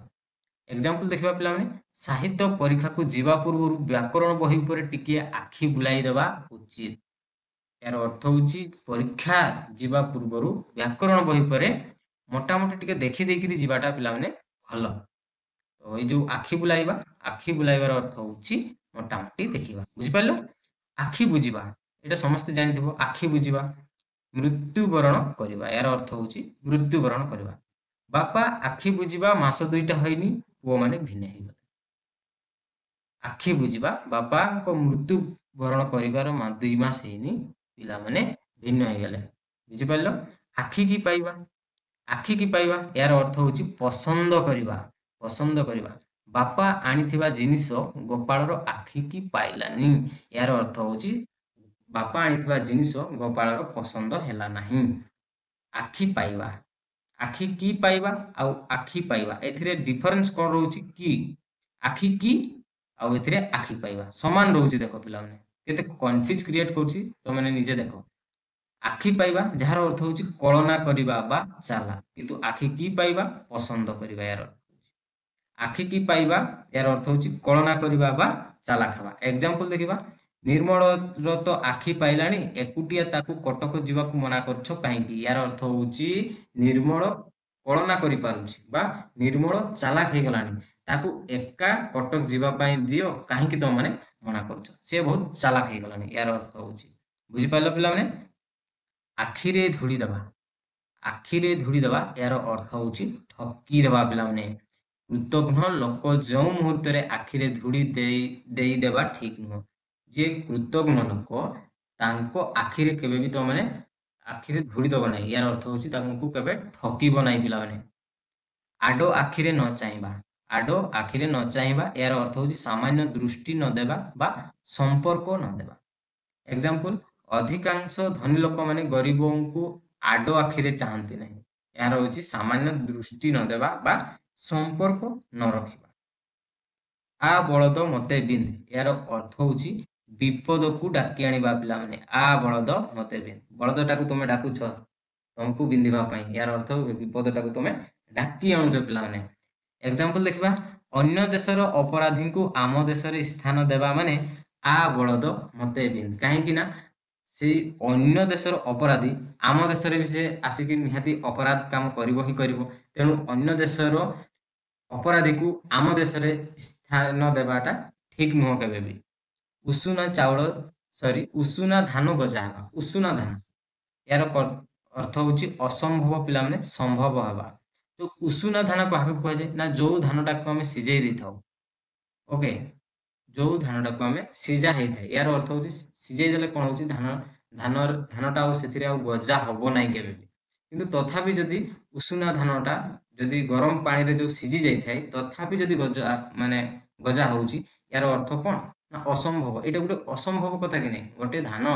ଗୋଟେ ଉଷୁନା ଧାନ ଗଜା ହେବା ଏଇଟା ଗୋଟେ ଅସମ୍ଭବ, ବହୁତ ଅସମ୍ଭବ ବା ଗଜବ କଥା। ଏ ଯୋଉ ଅସମ୍ଭବ ଏହାର ଅର୍ଥ ହଉଛି ଅସମ୍ଭବ ସମ୍ଭବ ହେବା। ଓକେ, ଯୋଉଟା ଉଷୁନା ଚାଉଳଟା କେବେ ବି ଗଜା ହବ ନାହିଁ, ଏଇଟା ଅସମ୍ଭବ, କିନ୍ତୁ ଗଜା ହେବା, ଏଥିରେ କଣ କହିଛି ନା ଗଜା ହେବା। ଏହାର ଅର୍ଥ ହଉଛି ଅସମ୍ଭବଟା ସମ୍ଭବ ହେବା। ତାଙ୍କ ପୁଅଟି ବାଧ୍ୟମୁକ୍ତ ହେଲାନି ଯେ ଜାଣୁ ଉଷୁନା ଧାନ ଗଜା ହେବା। ବୁଝିପାରିଲ ପିଲାମାନେ? ଉପରେ ପଡି କହିବା ବା ଆବୁଟି ପଡିବା, ଏହାର ଅର୍ଥ ହଉଛି ନ ପଚାରୁଣୁ କହିବା ବା ଅନ୍ୟର କଥା ନ ସରୁଣୁ କହିବା। ବୁଝିପାରିଲ ପିଲାମାନେ? ଦେଖିବା, କପାଳ ଖୋଲିବା, କପାଳ ଖୋଲିବା ଏହାର ଅର୍ଥ ହଉଛି ଭଲ ବେଳ ପଡିବା ବା ଉନ୍ନତି ହେବା। ରାମ ବାବୁଙ୍କର ପଦୋନ୍ନତି ସାଙ୍ଗକୁ ପୁଅ ଚାକିରି ପାଇଗଲା, ତାଙ୍କ କପାଳ ଖୋଲିଗଲା ଜାଣ। ଏହାର ଅର୍ଥ ହଉଛି ତାଙ୍କର ନିହାତି ଭଲ ବେଳ ଆସିଲା, ତାଙ୍କର ପଦୋନ୍ନତି ହେଇଛି ଏବଂ ତାଙ୍କ ପୁଅ ମଧ୍ୟ ଚାକିରି ପାଇଲା। ଏହାର ଅର୍ଥ ତାଙ୍କର କଣ ହେଲା? ନା ଉନ୍ନତି ହେଲା ବା ଭଲ ବେଳ ପଡିଲା। ବୁଝିପାରିଲ ପିଲାମାନେ? କପାଳ ଫାଟିବା, କପାଳ ଖୋଲିବା ତାର ବିପରୀତ କଣ ହଉଛି? ନା କପାଳ ଫାଟିବା। କପାଳ ଫାଟିବାର ଅର୍ଥ ହଉଛି ସର୍ବନାଶ ହେବା। ମହାବାତ୍ୟା ପରେ ପୁଣି ମରୁଡି ହେବାରୁ ଲୋକଙ୍କ କପାଳ ଫାଟିଗଲା। ପିଲାମାନେ ମହାବାତ୍ୟା ହେଇଥିଲା, ତାପରେ କଣ ହେଲା? ନା ମରୁଡି ହେଇଗଲା। ଏହାର ଅର୍ଥ ହଉଛି କଣ? ସର୍ବନାଶ ହେଇଗଲା। କପାଳ ଫାଟିବାର ଅର୍ଥ ହଉଛି ସର୍ବନାଶ ହେବା। କଳା କାଠ ପଡିଯିବା, ଏହାର ଅର୍ଥ ହଉଛି ମଳିନ ପଡିଯିବା। ପରୀକ୍ଷାରେ କପି ଧରି ଧରା ପଡିବାରୁ ଛାତ୍ରଟି ପ୍ରଧାନ ଶିକ୍ଷକଙ୍କୁ ଦେଖି କଳା କାଠ ପଡିଗଲାଣି। ଏହାର ଅର୍ଥ ହଉଛି ମଳିନ ପଡିଯିବା। କଟା ଘାରେ ଚୂନ ଦେବା, ଏହାର ଅର୍ଥ କଣ? ଏହାର ଅର୍ଥ ହଉଛି ଯନ୍ତ୍ରଣା ଉପରେ ଯନ୍ତ୍ରଣା। କଟା ଘାରେ ଚୂନ ଦେଲେ ସେଇଟା ଜଳିବ କି ନାହିଁ? ପେନ୍ ହବ କି ନାହିଁ? ବହୁତ ପେନଫୁଲ। ଏହାର ଅର୍ଥ ହଉଛି କଣ? ନା ଯନ୍ତ୍ରଣା। ତମେ ଯୋଉ କାଟି ହେଇଛ ସେଇଟା ତ ତମେ ଯନ୍ତ୍ରଣା ପାଉଛ, ତା ଉପରେ ଯଦି କେହି ଜଣେ ଯଦି ଚୂନ ଦେଇଦେଲା, ତାହେଲେ ସେଇ ଯନ୍ତ୍ରଣାଟା ଆଉ ବଢିଯିବ। ବୁଝିପାରିଲ ପିଲାମାନେ? ଯୋଉଟା କି ଯନ୍ତ୍ରଣା ଉପରେ ଯନ୍ତ୍ରଣା ଦେବା।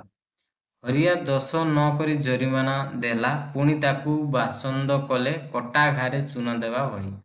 ସେ ହରି ଦୋଷ କରିନଥିଲା, କିନ୍ତୁ ତଥାପି ସେ ମାନିକି ଜରିମାନା ଦେଇଦେଲା। ପୁଣି ତାକୁ କ'ଣ କଲେ ନା ବାଛନ୍ଦ କରିଦେଲେ।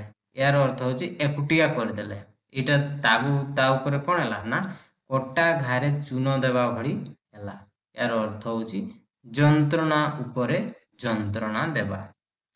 କଳା କନା ବୁଲାଇବା, ଏହାର ଅର୍ଥ ହେଉଛି ସର୍ବସ୍ୱ ଲୁଟି ନେବା ବା ସର୍ବନାଶ କରିବା। ଯୋଉ ସର୍ବନାଶ ହେବା ଆଉ ସର୍ବନାଶ କରିବା ସିମିଲାର ଭଳିଆ ଲାଗୁଛି, କିନ୍ତୁ ଯୋଉ ସର୍ବନାଶ ହେବା ଏହାର ଅର୍ଥ ହେଉଛି କପାଳ ଫାଟିବା, କିନ୍ତୁ ସର୍ବନାଶ କରିବା ଏହାର ଅର୍ଥ ହେଉଛି କଳା କନା ବୁଲାଇବା। ବୁଝିପାରିଲ ପିଲାମାନେ? ଭେରି ଇମ୍ପୋର୍ଟାଣ୍ଟ ଏ ଦୁଇଟା, କପାଳ ଫାଟିବା ଆଉ କଳା କନା ବୁଲାଇବା, ଭେରି ଇମ୍ପୋର୍ଟାଣ୍ଟ, ମନେ ରଖିଥିବ। ଚୋର ମାନେ ଗତ ରାତିରେ ଜମିଦାର ଘରୁ ସମସ୍ତ ଜିନିଷ ଲୁଟି ନେଇ କଳା କନା ବୁଲାଇ ଦେଲେ। ଏହାର ଅର୍ଥ ହେଉଛି ସର୍ବନାଶ କରିବା ବା ସର୍ବସ୍ୱ ଲୁଟି ନେବା। ବୁଝିପାରିଲ ପିଲାମାନେ? ଆଶା କରୁଛି ଭିଡ଼ିଓଟି ତମକୁ ଭଲ ଲାଗିଥିବ। ଆଉ ଯୋଉ ପିଲାମାନେ ବି ପ୍ରଥମ ଥର କରି ଆମ ଚ୍ୟାନେଲରେ ଭିଡ଼ିଓ ଦେଖୁଥିବେ, ନିହାତି ଭାବରେ ପିଲାମାନେ ଲାଇକ୍ କରିବେ, ସେୟାର କରିବେ ଏବଂ ସବସ୍କ୍ରାଇବ କରିବେ, ଯାହାଫଳରେ ଏହିପରି ଭିଡ଼ିଓ ତମମାନେ ପାଇପାରିବ। ବୁଝିପାରିଲ? ନେକ୍ସଟ ଦେଖିବା ପିଲାମାନେ, କାମରେ ହାତ ଦେବା। କାମରେ ହାତ ଦେବା, ଯାହାର ଅର୍ଥ ହେଉଛି କାର୍ଯ୍ୟ ଆରମ୍ଭ କରିବା। ବୁଝିପାରିଲ ପିଲାମାନେ? ବୁଦ୍ଧିମାନ ଲୋକ କୌଣସି କାମ ହାତ ଦେବା ପୂର୍ବରୁ ସେ ବିଷୟରେ ଟିକିନିକି ବୁଝିଥାନ୍ତି। ହଁ ପିଲାମାନେ, ଯେକୌଣସି କାମ କରିବା ପୂର୍ବରୁ ତା ବିଷୟରେ ନିହାତି ଭାବରେ ଜାଣିଥିବା ଦରକାର, ଟିକିନିକି ବୁଝିଥିବା ଦରକାର। କାମରେ ହାତ ଦେବା, ଯାହାର ଅର୍ଥ ହେଉଛି କାର୍ଯ୍ୟ ଆରମ୍ଭ କରିବା। କାନରେ ହାତ ଦେବା, କାନରେ ହାତ ଦେବା ଏହାର ଅର୍ଥ ହେଉଛି ଆଶ୍ଚର୍ଯ୍ୟ ହେବା। ତାଙ୍କ ଡାହାମିଛ କଥା ଗୁଡାକ ଶୁଣି ମୁଁ କାନରେ ହାତ ଦେଲି। ଆଶ୍ଚର୍ଯ୍ୟ ହେଇଗଲା, ତାଙ୍କ ଡାହାମିଛ କଥା ଶୁଣିକି ମୁଁ କାନରେ ହାତ ଦେଲି, ଏହାର ଅର୍ଥ ହେଉଛି ଆଶ୍ଚର୍ଯ୍ୟ ହୋଇଗଲି। କାଠ ହୋଇଯିବା ବା ଜଡ଼ ପାଲଟିଯିବା, ଏହାର ଅର୍ଥ ହେଉଛି କାତର ହେବା। ପୁତ୍ରର ମୃତ୍ୟୁଜନିତ ଦୁଃଖ ସମ୍ବାଦ ପାଇବା ପରେ ମା କ୍ଷଣ କାଠ ପାଲଟି ଗଲେ, ଏହାର ଅର୍ଥ ହେଉଛି କାତର ହୋଇଗଲେ। କୁହୁଡ଼ି ପହଁରିବା, ଭେରି ଇମ୍ପୋର୍ଟାଣ୍ଟ। କୁହୁଡ଼ି ପହଁରିବା ରୂଢ଼ିଟିର ଅର୍ଥ ହେଉଛି ବୃଥା ପରିଶ୍ରମ ବା ବୃଥା ପ୍ରୟାସ କରିବା। ବୃଥା ପରିଶ୍ରମ ବା ବୃଥା ପ୍ରୟାସ କରିବା। ଆଜିକାଲିର ନେତାମାନଙ୍କ କଥାରେ ବିଶ୍ୱାସ କରିବା କୁହୁଡ଼ି ପହଁରିବା ସହିତ ସମାନ, ହଁ କି ନାହିଁ ପିଲାମାନେ? କୁହୁଡ଼ି ପହଁରିବା ଯୋଉଟାକି ବୃଥା ପରିଶ୍ରମ ବା ବୃଥା ପ୍ରୟାସ। ଖାଲରେ ପକାଇବା, ବିପଦରେ ପକାଇବା। ସେ ନିଜସ୍ୱ ଅର୍ଥ ସିଦ୍ଧି ପାଇଁ ଯେ କୌଣସି ଲୋକଙ୍କୁ ଖାଲରେ ପକାଇବାକୁ କୁଣ୍ଠିତ ନୁହନ୍ତି। ଖାଲରେ ପକାଇବାକୁ ଏହାର ଅର୍ଥ ହେଉଛି ବିପଦରେ ପକାଇବାକୁ କୁଣ୍ଠିତ ନୁହନ୍ତି।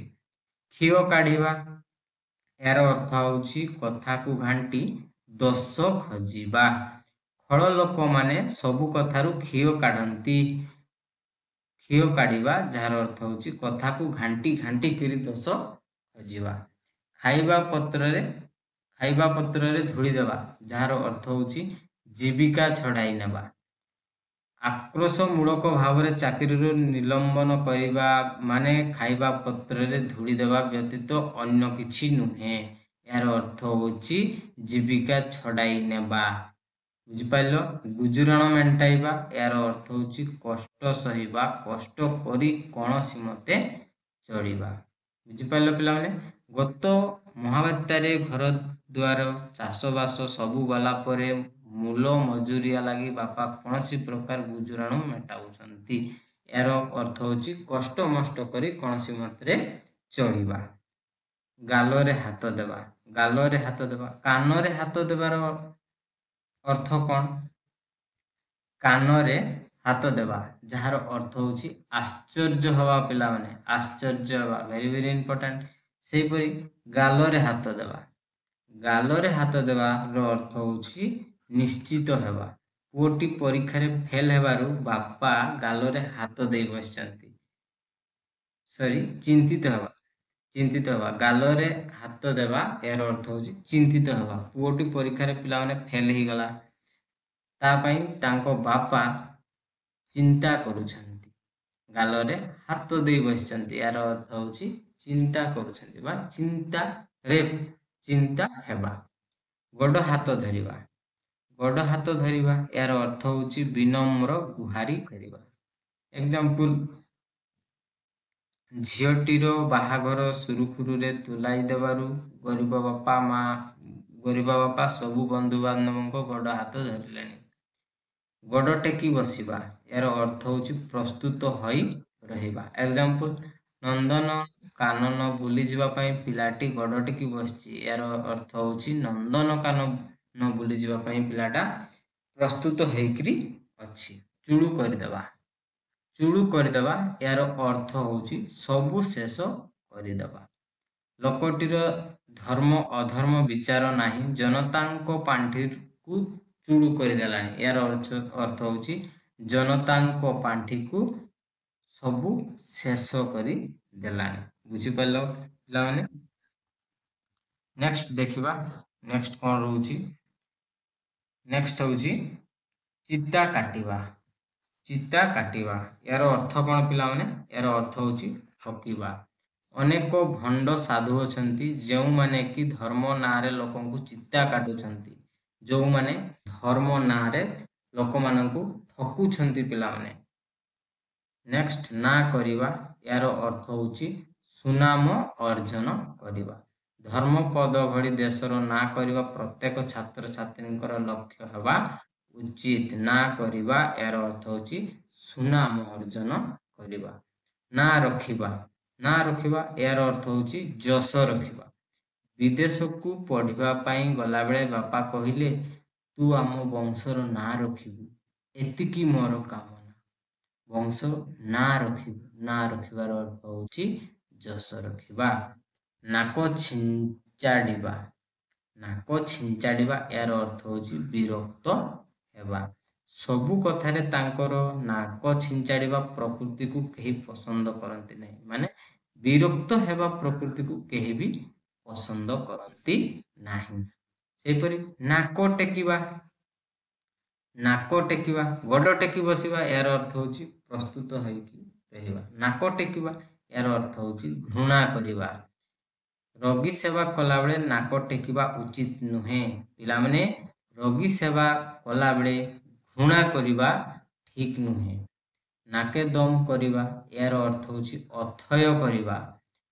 ଜରୁଆ ଦେହରେ ସର୍କସ ଦେଖିବାକୁ ଯିବ ବୋଲି ପିଲାଟି କାନ୍ଦି କାନ୍ଦି ନାକେ ଦମ କଲାଣି, ଏହାର ଅର୍ଥ ହେଉଛି ଅଥୟ କରିଦେଲାଣି। ବୁଝିପାରିଲ? ପିଠିରେ ପଡ଼ିବା ଯାହାର ଅର୍ଥ ହେଉଛି ସାହା ହେବା। ଏକ୍ସାମ୍ପଲ୍, ଯେତେ କହିଲେ ବି ପାଠ ପଢ଼ୁନୁ, ଫେଲ୍ ହେଲେ କେହି ପିଠିରେ ପଡ଼ିବେନି, ଏହାର ଅର୍ଥ ହେଉଛି ଫେଲ୍ ହେଲେ କେହି ସାହା ହେବେନି। ଫସର ଫାଟିବା ଏହାର ଅର୍ଥ ହେଉଛି ବ୍ୟର୍ଥ ହେବା। ଗୋଟିଏ ବୋଲି ପୁଅର ଉଚ୍ଚ ଶିକ୍ଷା ପାଇଁ ବାପା କେତେ କ'ଣ ଯୋଜନା କରିଥିଲେ, କିନ୍ତୁ ପୁଅଟି ମେଟ୍ରିକ ପରୀକ୍ଷାରେ ଫେଲ୍ ହେବାରୁ ତାଙ୍କର ସବୁ ଯୋଜନା ଫସର ଫାଟିବା, ଯାହାର ଅର୍ଥ ହେଉଛି ସବୁ ବ୍ୟର୍ଥରେ ଚାଲିଗଲା। ଫଟେଇ ହେବା ଏହାର ଅର୍ଥ ହେଉଛି ଗୋଟିଏ କଥାକୁ ବାରମ୍ବାର ପଚାରିବା। ଥରେ କହିଲେ ଶୁଣି ପାରିଲୁନି ଯେ ଏତେ ଥର ଫଟେଇ ହେଉଛୁ, ଏହାର ଅର୍ଥ ହେଉଛି ଗୋଟିଏ କଥାକୁ ବାରମ୍ବାର କ'ଣ ପାଇଁ ପଚାରୁଛୁ। ବାଟ କାଟିବା ଏହାର ଅର୍ଥ ହେଉଛି ନିଜ ସୁବିଧା ଦେଖିବା। ବାଟ କାଟିବାର ଅର୍ଥ ହେଉଛି ନିଜ ସୁବିଧା ଦେଖିବା। ସେହିପରି ବାଟ ଭାଙ୍ଗିବା ଯାହାର ଅର୍ଥ ହେଉଛି ଉପେକ୍ଷା କରିବା। ବିପଦରେ ପଡ଼ିଥିବା ଲୋକଙ୍କୁ ସାହାଯ୍ୟ ନ କରି ବାଟ ଭାଙ୍ଗି ଚାଲିଯିବା ଠିକ ନୁହଁ। ବାଟ ଭାଙ୍ଗି ଚାଲିଯିବା ଏହାର ଅର୍ଥ ହେଉଛି ଉପେକ୍ଷା କରିବା। ବାଟ ମାରଣା ଏହାର ଅର୍ଥ ହେଉଛି ମଝିରେ ଅନ୍ୟ ଦ୍ୱାରା ଅପହୃତ ହୋଇଯିବା। ବିରାଡ଼ି ଛିଙ୍କିବା ଏହାର ଅର୍ଥ ହେଉଛି ଅନୁକୂଳ ବିଗିଡ଼ି ଯିବା। ସାଙ୍ଗେ ସାଙ୍ଗେ ଯାଇଥିଲ ଅଥଚ ଫେରି ଆସିଲ ଯେ, କ'ଣ ବିରାଡ଼ି ଛିଙ୍କିଲା କି? ଏହାର ଅର୍ଥ ହେଉଛି ଅନୁକୂଳ ବିଗିଡ଼ି ଯିବା। ବିରାଡ଼ି କପାଳକୁ ଶିକା ଛିଣ୍ଡିବା ଏହାର ଅର୍ଥ ହେଉଛି ଇଚ୍ଛା ଅନୁସାରେ ସୁବିଧା ମିଳିବା। ପ୍ରଦର୍ଶନୀ ଦେଖିବାକୁ କେହି ସାଙ୍ଗ ମିଳୁନଥିଲେ। ବିରାଡ଼ି କପାଳକୁ ଶିକା ଛିଣ୍ଡିଲା ପରି ସାନ ମାମୁଁ ଆସି ପହଞ୍ଚିଗଲେ। ଏହାର ଅର୍ଥ ହେଉଛି ସେ ଯେଉଁ ପ୍ରଦର୍ଶନୀ ଦେଖିବାକୁ କେହି ସାଙ୍ଗ ମିଳୁନଥିଲେ କିନ୍ତୁ ସାନ ମାମୁଁ ଆସିଗଲେ। ଏହାର ଅର୍ଥ ହେଉଛି ସାନ ମାମୁଁ ସାଙ୍ଗରେ ସେ କେହି ଯିବ। ଏହାର ଅର୍ଥ ହେଉଛି ଇଚ୍ଛା ଥିଲା ତାର ପ୍ରଦର୍ଶନୀ ଦେଖିବାକୁ ଯିବା ପାଇଁ କିନ୍ତୁ ସେହି ସମୟରେ ସାନ ମାମୁଁ ଆସିଗଲେ। ଏହାର ଅର୍ଥ ହେଉଛି ଇଚ୍ଛା ଅନୁସାରେ ସୁବିଧା ମିଳିଗଲା। ଭାଲୁ ଧରାଇବା, କେହି ତମକୁ ତମ ହାତଟା ନେଇକି ଭାଲୁ ହାତରେ ଧରିଦବ। ଏହାର ଅର୍ଥ କ'ଣ ନା ଜଞ୍ଜାଳ, କୌଶଳରେ ଜଞ୍ଜାଳଗ୍ରସ୍ତ କରାଇବା। ନିଜର ସୁବିଧା ପାଇଁ ଅନ୍ୟ କାହାରିକୁ ଭାଲୁ ଧରାଇବା ନିଜେ ଖସିଯିବା ବିବେକୀ ଲୋକର କାର୍ଯ୍ୟ ନୁହେଁ। ସେପରି ଭୂତ ଖାଇବା, ଭୂତ ଖାଇବା ଏହାର ଅର୍ଥ ହେଉଛି ଅନ୍ୟ ହାତରେ ପଡ଼ିବା। ମୃତ୍ୟୁ ପରେ କୃପଣ ଲୋକର ସଞ୍ଚିତ ଧନ ଭୂତ ଖାଆନ୍ତି। ଏହାର ଅର୍ଥ ହେଉଛି ଅନ୍ୟ ହାତରେ ପଡ଼ିବ। ତୁମେ ସଞ୍ଚିତ କୃପଣ ଯିଏ ସେ ସଞ୍ଚିକରି ରଖିଥିବ କିନ୍ତୁ ତାଙ୍କ ଧନ କିଏ ଖାଇବ ନା ଭୂତ ଖାଇବ। ଏହାର ଅର୍ଥ ହେଉଛି ଅନ୍ୟ ହାତରେ ପଡ଼ିବ। ସିଏ ତ ଖାଇପାରିବନି, ସେ ଚାଲିଯିବ। ହଁ କି ନାହିଁ? ମହର ଗୋରୁ ଯାଇ କାନ୍ତାରରେ ପଡ଼ିବା। ପିଲାମାନେ ଏହାର ଅର୍ଥ କ'ଣ ନା ସାମାନ୍ୟ ବିପଦରୁ ଯାଇ ବଡ଼ ବିପଦରେ ପଡ଼ିବା। ଚିତା କାଟିବା ଏହାର ଅର୍ଥ ହେଉଛି ଅନ୍ୟକୁ ଠକିବା। ଛାତିକି ପଥର କରିବା ରୂଢ଼ିଟିର ଅର୍ଥ ହେଉଛି ଧୈର୍ଯ୍ୟ କରିବା। ସେହିପରି ଛାଇ ନ ମାଡ଼ିବା ଏହାର ଅର୍ଥ ହେଉଛି ସବୁ ସମ୍ପର୍କ ଛିନ୍ନ କରିଦେବା। ପିଲାମାନେ ଆଶା କରୁଛି ଭିଡ଼ିଓଟି ତୁମମାନଙ୍କୁ ଭଲ ଲାଗିଥିବ। ଆଉ ଯେଉଁ ପିଲାମାନେ ବି ଏହିପରି ଭିଡ଼ିଓ ପାଇବା ପାଇଁ ଚାହୁଁଛନ୍ତି ଆମ ଏହି ଚ୍ୟାନେଲଟିକୁ ନିହାତି ଭାବରେ ଲାଇକ୍ କରିବେ, ସେୟାର କରିବେ ଏବଂ ସବସ୍କ୍ରାଇବ୍ କରିବେ। ପିଲାମାନେ ନେକ୍ସଟ ଛାତି ଫୁଲେଇ ଚାଲିବା। ଛାତି ଫୁଲେଇ ଚାଲିବା ଯାହାର ଅର୍ଥ ହେଉଛି ଗର୍ବ ଦେଖାଇବା। ଜିରାରୁ ଶିରା କାଢ଼ିବା ଏହାର ଅର୍ଥ ହେଉଛି ଅଯଥା ଦୋଷ ଦେଖାଇବା। ଝିଣ୍ଟିକା ମାରି ବଣି ପଶିବା ଯାହାର ଅର୍ଥ ହେଉଛି ଦୁର୍ବଳକୁ ମାରି ସବଳକୁ ସାହାଯ୍ୟ କରିବା। ଠାସ୍କୁ ମାରିବା, ପିଲାମାନେ ଠାସ୍କୁ ମାରିବା ଏହାର ଅର୍ଥ ହେଉଛି ଅନୁମାନ କରି କହିବା। ତଳେ ପକାଇବା ଯାହାର ଅର୍ଥ ହେଉଛି ଅମାନ୍ୟ କରିବା। ତୀରକୁ ତାଳ କରିବା, ପିଲାମାନେ ତୀରକୁ ତାଳ କରିବା ଯାହାର ଅର୍ଥ ହେଉଛି ଛୋଟ କଥାକୁ ବଡ଼ କରି କହିବା। ଦୁଷ୍ଟ ଲୋକମାନେ ତୀରକୁ ତାଳ କରି କଳହ କରାନ୍ତି। ଏହାର କଥା ହେଉଛି ଛୋଟ କଥାଟାକୁ ବଡ଼ କରି କହିଦେବେ ଯାହାଫଳରେ କଳହ ବା କଜିଆ ହୋଇଥାଏ। ନେକ୍ସଟ ଦାଉ ସାଧିବା। ଦାଉ ସାଧିବା ଯାହାର ଅର୍ଥ ହେଉଛି ପ୍ରତିଶୋଧ ନେବା। ମନ ଘର ଧରିବା ଏହାର ଅର୍ଥ ହେଉଛି ଅସୁବିଧାରେ ପଡ଼ି ସଚେତନତା ହେବା। ମାଛିକି ମୋ ବା ମୋର ନ କହିବା ଯାହାର ଅର୍ଥ ହେଉଛି ଖୁବ୍ ନିରୀହ। ମୁହଁ ବଢ଼ାଇବା ଏହାର ଅର୍ଥ ହେଉଛି ସୁବିଧା ଦେବା। ମୁହଁ ଦେବା, ମୁହଁ ଦେବାର ଅର୍ଥ ହେଉଛି ପ୍ରୟାସ ଦେବା। ମୁଣ୍ଡ ଝାଳ ତୁଣ୍ଡରେ ମାରିବା ଏହାର ଅର୍ଥ ହେଉଛି କଠିନ ପରିଶ୍ରମ କରି ପେଟ ପୋଷିବା। ପିଲାମାନେ ମୁଣ୍ଡକୁ ତେନ୍ତୁଳିଆ ବିଛା କାମୁଡ଼ିବା ଏହାର ଅର୍ଥ ହେଉଛି ଭୀଷଣ ଚିନ୍ତାରେ ପଡ଼ିବା। ରକ୍ତ ଚାଉଳ ଚୋବାଇବା ଯାହାର ଅର୍ଥ ହେଉଛି ରାଗ ଜର୍ଜରିତ ହେବା। ସୁଅ ମୁହଁ ଯିବା, ସୁଅ ମୁହଁରେ ଯିବା ବା ପଡ଼ିବା। ବୃଥାରେ ଧନ ଦୌଲତ ଉଜାଡ଼ି ଦେବା। ହାତ ଧରିବା ଏହାର ଅର୍ଥ ହେଉଛି ବିବାହ କରିବା ବା ନେହୁରା ହେବା। ହାତ କରିବା, ହାତ କରିବା ଏହାର ଅର୍ଥ ହେଉଛି କୌଶଳରେ ଆୟତ୍ତ କରିବା। ବୁଝିପାରିଲ ପିଲାମାନେ? ହାତରେ ନ ମାରି ଭାତରେ ମାରିବା ଯାହାର ଅର୍ଥ ହେଉଛି କୌଶଳରେ ଜୀବିକା ବା ବୃତ୍ତିକୁ ଉଚ୍ଛେଦ କରିବା। ବୁଝିପାରିଲ ପିଲାମାନେ? ଯେତେ ସବୁ କ୍ରିୟା ଯୁକ୍ତ ରୂଢ଼ି ରହିଥିଲା ତାକୁ ଆଜି ଆମେ ଶେଷ କଲେ। ଏବଂ ନେକ୍ସଟ ଭିଡ଼ିଓରେ ଆମେ ତୁଳନାत्मक रूढ़ी ଆମେ ଦେଖିବା। ଆଉ ଯୋଉ ପିଲାମାନେ ବି ପ୍ରଥମ ଥର ଏଇ ଭିଡ଼ିଓଟିକୁ ଲାଷ୍ଟ ପର୍ଯ୍ୟନ୍ତ ଦେଖନ୍ତୁ ପିଲାମାନେ, ଏବଂ ଯୋଉ ପିଲାମାନେ ବି ନୂଆ ଅଛନ୍ତି ସେମାନେ ଆମ ଚ୍ୟାନେଲଟିକୁ ନିହାତି ଭାବରେ ସବସ୍କ୍ରାଇବ କରନ୍ତୁ ପିଲାମାନେ, ଲାଇକ୍ ନିହାତି କରିବେ ଏବଂ ସେୟାର ନିହାତି କରିବେ। ତ ଚାଲନ୍ତୁ ଆମେ ଦେଖିବା ଆମେ କ୍ରିୟାହୀନ ରୂଢ଼ି କାହା।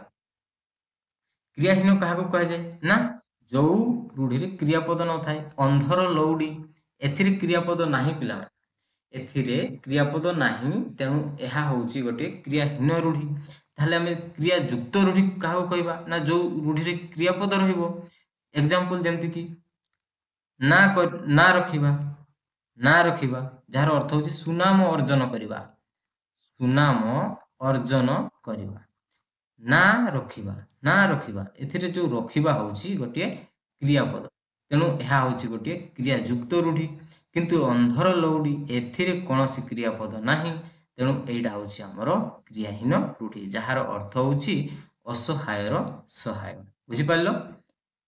ଏକ୍ସାମ୍ପଲ ଦେଖିବା, ଶ୍ରବଣ କୁମାର ବୃଦ୍ଧ ପିତାମାତାଙ୍କର ଅନ୍ଧର ଲଉଡ଼ି ଥିଲେ, ଅନ୍ଧର ଲଉଡ଼ି ଥିଲେ ଯାହାର ଅର୍ଥ ହେଉଛି ଅସହାୟର ସହାୟ ଥିଲେ। ନେକ୍ସଟ ଅନ୍ଧ ବୁଝାମଣା ଯାହାର ଅର୍ଥ ହେଉଛି ଅନ୍ୟାୟ ବିଚାର, ଅନ୍ୟାୟ ବିଚାର। ଏ ତ ଅନ୍ଧ ବୁଝାମଣା ରୀତି, ମଣିଷକୁ ଯେବେ ମଣିଷ ଛୁଇଁଲା କେଉଁ ବାଟେ ଯିବ ଜାତି।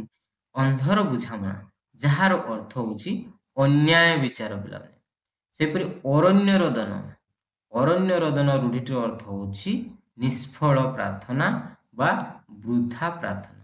ଆଉ ଗୋଟିଏ ରୂଢ଼ିଟିର ଅର୍ଥ ହେଉଛି ବୃଥା ସ୍ୱପ୍ନ, ବୃଥା ସ୍ୱପ୍ନ। ୟାର ରୂଢ଼ି କ'ଣ, କୋଉଟା ହବ କମେଣ୍ଟ ସେକ୍ସନରେ ବତେଇବ। ଯୋଉଟାକି ବୃଥା ସ୍ୱପ୍ନ, ୟାର ରୂଢ଼ି କ'ଣ ହବ ଏଇଟା ତମେ କମେଣ୍ଟ ସେକ୍ସନରେ ବତେଇବ। ନେକ୍ସଟ ଆଗକୁ ଏଇଟା ରହିଛି, ସେଇଠି ଆମେ ଦେଖିବା। ରାବଣ ନିକଟରେ ସୀତାଙ୍କର ଆକୁଳତା ଅରଣ୍ୟ ରୋଦନ ପରିଣତ ହୋଇଛି। ଅରଣ୍ୟ ରୋଦନ ଯାହାର ଅର୍ଥ ହେଉଛି ବୃଥା ପ୍ରାର୍ଥନା ବା ନିଷ୍ଫଳ ପ୍ରାର୍ଥନାରେ ପରିଣତ ହୋଇଥିଲା ପିଲାମାନେ।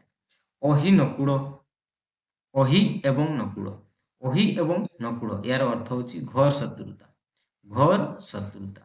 ଭାଇ ଭାଇ ମଧ୍ୟରେ ଅହିନକୁଳ ସମ୍ପର୍କ ସୃଷ୍ଟି ହେବା ଆଦୌ ଉଚିତ ନୁହେଁ। ଅହିନକୁଳ ସମ୍ପର୍କ ସୃଷ୍ଟି ହେବା ଯାହାର ଅର୍ଥ ହେଉଛି, ଅହିନକୁଳର ଅର୍ଥ ହେଉଛି, ରୂଢ଼ିଟିର ଅର୍ଥ ହେଉଛି ଘୋର ଶତ୍ରୁତା ସମ୍ପର୍କ ସୃଷ୍ଟି ହେବା ଆଦୌ ଉଚିତ ନୁହେଁ। ସେପରି ଅଲଣା କଥା ଯାହାର ଅର୍ଥ ହେଉଛି ମୂଲ୍ୟହୀନ କଥା। ତାଙ୍କର ସେ ଅଲଣା କଥା ଶୁଣିବାକୁ ମୋର ବେଳ ନାହିଁ, ଅଲଣା କଥା ଶୁଣିବାକୁ ବେଳ ନାହିଁ ଯାହାର ଅର୍ଥ ହେଉଛି ମୂଲ୍ୟହୀନ କଥା ଶୁଣିବାକୁ ମୋର ବେଳ ନାହିଁ। ଅକଲ ଗୁଡୁମ ପିଲାମାନେ, ଅକଲ ଗୁଡୁମ ଯାହାର ଅର୍ଥ ହେଉଛି ବୁଦ୍ଧି ବଣା ହେବା। ଓକିଲ ବାବୁ ମିଛ କହୁଥିବା ସାକ୍ଷୀକୁ ପ୍ରଶ୍ନ ପଚାରିଲେ, ଯାହାଫଳରେ ଯୋଉ ସାକ୍ଷୀର କ'ଣ ହେଲା ନା ଅକଲ ଗୁଡୁମ କରିଦେଲେ। ଓକିଲ ବାବୁ ମିଛ କହୁଥିବା ସାକ୍ଷୀକୁ ପ୍ରଶ୍ନ ପଚାରି ଅକଲ ଗୁଡୁମ କରିଦେଲେ, ଏହାର ଅର୍ଥ ହେଉଛି ବୁଦ୍ଧି ବଣା କରିଦେଲେ। ନେକ୍ସଟ ଅଳ୍ପ ବିଦ୍ୟା ଭୟଙ୍କରୀ, ଅଳ୍ପ ବିଦ୍ୟା ଭୟଙ୍କରୀ ଏହାର ଅର୍ଥ ହେଉଛି ଅଳ୍ପ ଜ୍ଞାନ ଯୋଗୁଁ ଅପଦସ୍ଥ ହେବା। ଆଶୁତୋଷ ସବୁଠି ନିଜର ଆତ୍ମବଡ଼ିମା ଦେଖାଇ ଶେଷରେ ଅପଦସ୍ଥ ହେଉଛି। ଏହା କଥାରେ ଅଛି ଅଳ୍ପ ବିଦ୍ୟା ଭୟଙ୍କରୀ, ଯାହାର ଅର୍ଥ ହେଉଛି ଅଳ୍ପ ଜ୍ଞାନ ଯୋଗୁଁ ଅପଦସ୍ଥ ହେବା। ଆକାଶ କୁସୁମ ପିଲାମାନେ, ଆକାଶ କୁସୁମ ଯୋଉ କ୍ୱେଶ୍ଚନ ତମମାନଙ୍କୁ ପଚାରିଥିଲି ତାର ରୂଢ଼ିଟି ହେଉଛି ଆକାଶ କୁସୁମ, ଯାହାର ଅର୍ଥ ହେଉଛି ବୃଥା ସ୍ୱପ୍ନ। ଅରଣ୍ୟ ରୋଦନ, ଅରଣ୍ୟ ରୋଦନ ରୂଢ଼ିଟିର ଅର୍ଥ ହେଉଛି ନିଷ୍ଫଳ ପ୍ରାର୍ଥନା ବା ବୃଥା ପ୍ରାର୍ଥନା। କିନ୍ତୁ ବୃଥା ସ୍ୱପ୍ନ ୟାର ରୂଢ଼ିଟି ହେଉଛି ଆକାଶ କୁସୁମ। ବର୍ତ୍ତମାନ ପରିସ୍ଥିତିରେ ରାମରାଜ୍ୟ ଗଢ଼ିବା ଆସ୍ପର୍ଦ୍ଧା ପୋଷଣ କେବଳ ଆକାଶ କୁସୁମ ମାତ୍ର, ଯାହାର ହେଉଛି ବୃଥା ସ୍ୱପ୍ନ। ଆପଣା ସୁନା ଭେଣ୍ଡି ନିଜ ଲୋକ ଅଯୋଗ୍ୟ, ଆପଣା ସୁନା ତ ଭେଣ୍ଡି ପର ସହିତ କଳି କରି ଲାଭ କ'ଣ, ଯାହାର ଅର୍ଥ ହେଉଛି ନିଜ ଲୋକ ଅଯୋଗ୍ୟ, ପର ସହିତ କଳି କରି କିଛି ଲାଭ ନାହିଁ। ଉପରିମାଲ ପିଲାମାନେ, ଉପରିମାଲ ରୂଢ଼ିଟିର ଅର୍ଥ ହେଉଛି ନିର୍ଦ୍ଦିଷ୍ଟ ଆୟରୁ ଅଧିକ, ମାଗଣା ମିଳିବା। ଉପରିମାଲ ସଂଗ୍ରହ କରୁଥିବା ବ୍ୟକ୍ତି ଦେଶର କଳଙ୍କ, निहाती पिला माने उपरिमाल जे भी संग्रह करछि से होछि देशर कलंक। उपरिमाल जहार अर्थ होछि निर्दिष्ट आयरु अधिक बा मागणा मिलिबा। उपर ठाउरिया जहार अर्थ होछि गभीरतार अभाव बा सारवत्तार अभाव। गभीरतार अभाव बा सारवत्तार अभाव। सबुबेले एमिति उपर ठाउरिया कथा कह नाही। किछि घटना ठीक भावरे न बुझी उपर ठाउरिया मंतव्य देवा उचित नुहे। उपर ठाउरिया जहार अर्थ होछि गभीरतार अभाव माने तुमे गोटे टॉपिक विषय तुमे पूरा डिटेल न जानिथिबो अल्प जानिथिबो जोटा सेटा होछि गभीरतार अभाव बा सारवत्तार अभाव। तार रूढ़िटी कोन होछि ना उपर ठाउरिया। तुमे रूढ़ी बा लोकवाणी विषय उपर ठाउरिया जानिछ किंतु तुमे पूरा डीपली जानिनो। किंतु नेक्स्ट ए घर माउसी से घरे पिउसी। एपट सेपट छिद्र कही जे सबुठारे भलई हुए। एपटे सेपटे छिद्र कही जे सबुठारे भलई हुए। चंपा नानी कथा को मोटे विश्वास करो नहीं से परा ए घरे माउसी से घरे पिउसी। बुझी पाइलो पिला माने। नेक्स्ट एको घरकिया जहार अर्थ होछि सामाजिक बासंद। एको घरकिया जहार अर्थ होछि सामाजिक बाछंद। जनकु एको घरकिया करी रखिबा मानविक अधिकारर संपूर्ण उल्लंघन।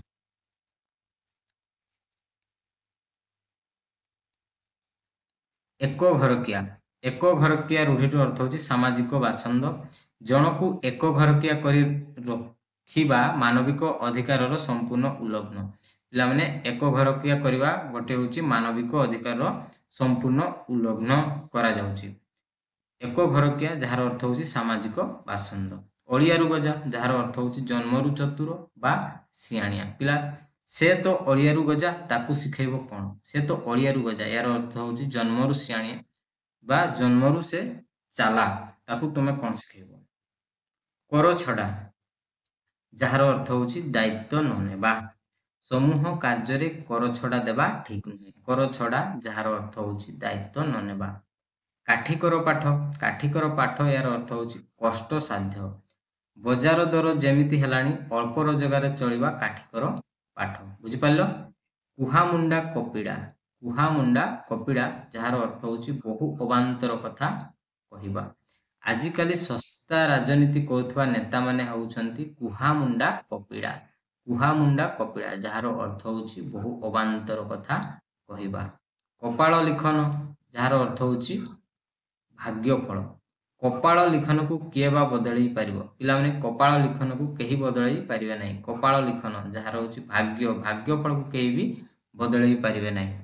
कुंभीर कांदणा पिला माने केबे भी देखिछो कुंभीर केबे कांदे। यार अर्थ होछि कुंभीर कांदणार अर्थ होछि जोडी छलना करिबा बा उपर ठाउरिया सहानुभूति। तुमर कुंभीर कांदणा मो ऊपर कौनसी प्रभाव पकाइबो नाही। कुंभीर कांदणा जहार अर्थ होछि छलना बा ऊपर ठाउरिया सहानुभूति। नेक्स्ट कूपमंडूक पिला माने कूपमंडूक जहार अर्थ होछि संकुचित परिवेश रे बढ़िथिबा। विजय तो गोटे कूपमंडूक ताकू देश विदेश खबर प्रचार नाही। कूपमंडूक जहार अर्थ होछि संकुचित परिवेश रे बढ़िथिबा। हत गदारे पद्म यार अर्थ होछि प्रतिकूल परिस्थिति रे प्रतिभा स्फुरण।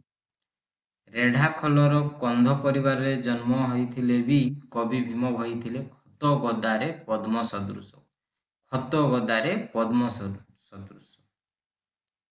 गोटिए चाउल रे गढ़ा जार अर्थ होछि अति सुंदर।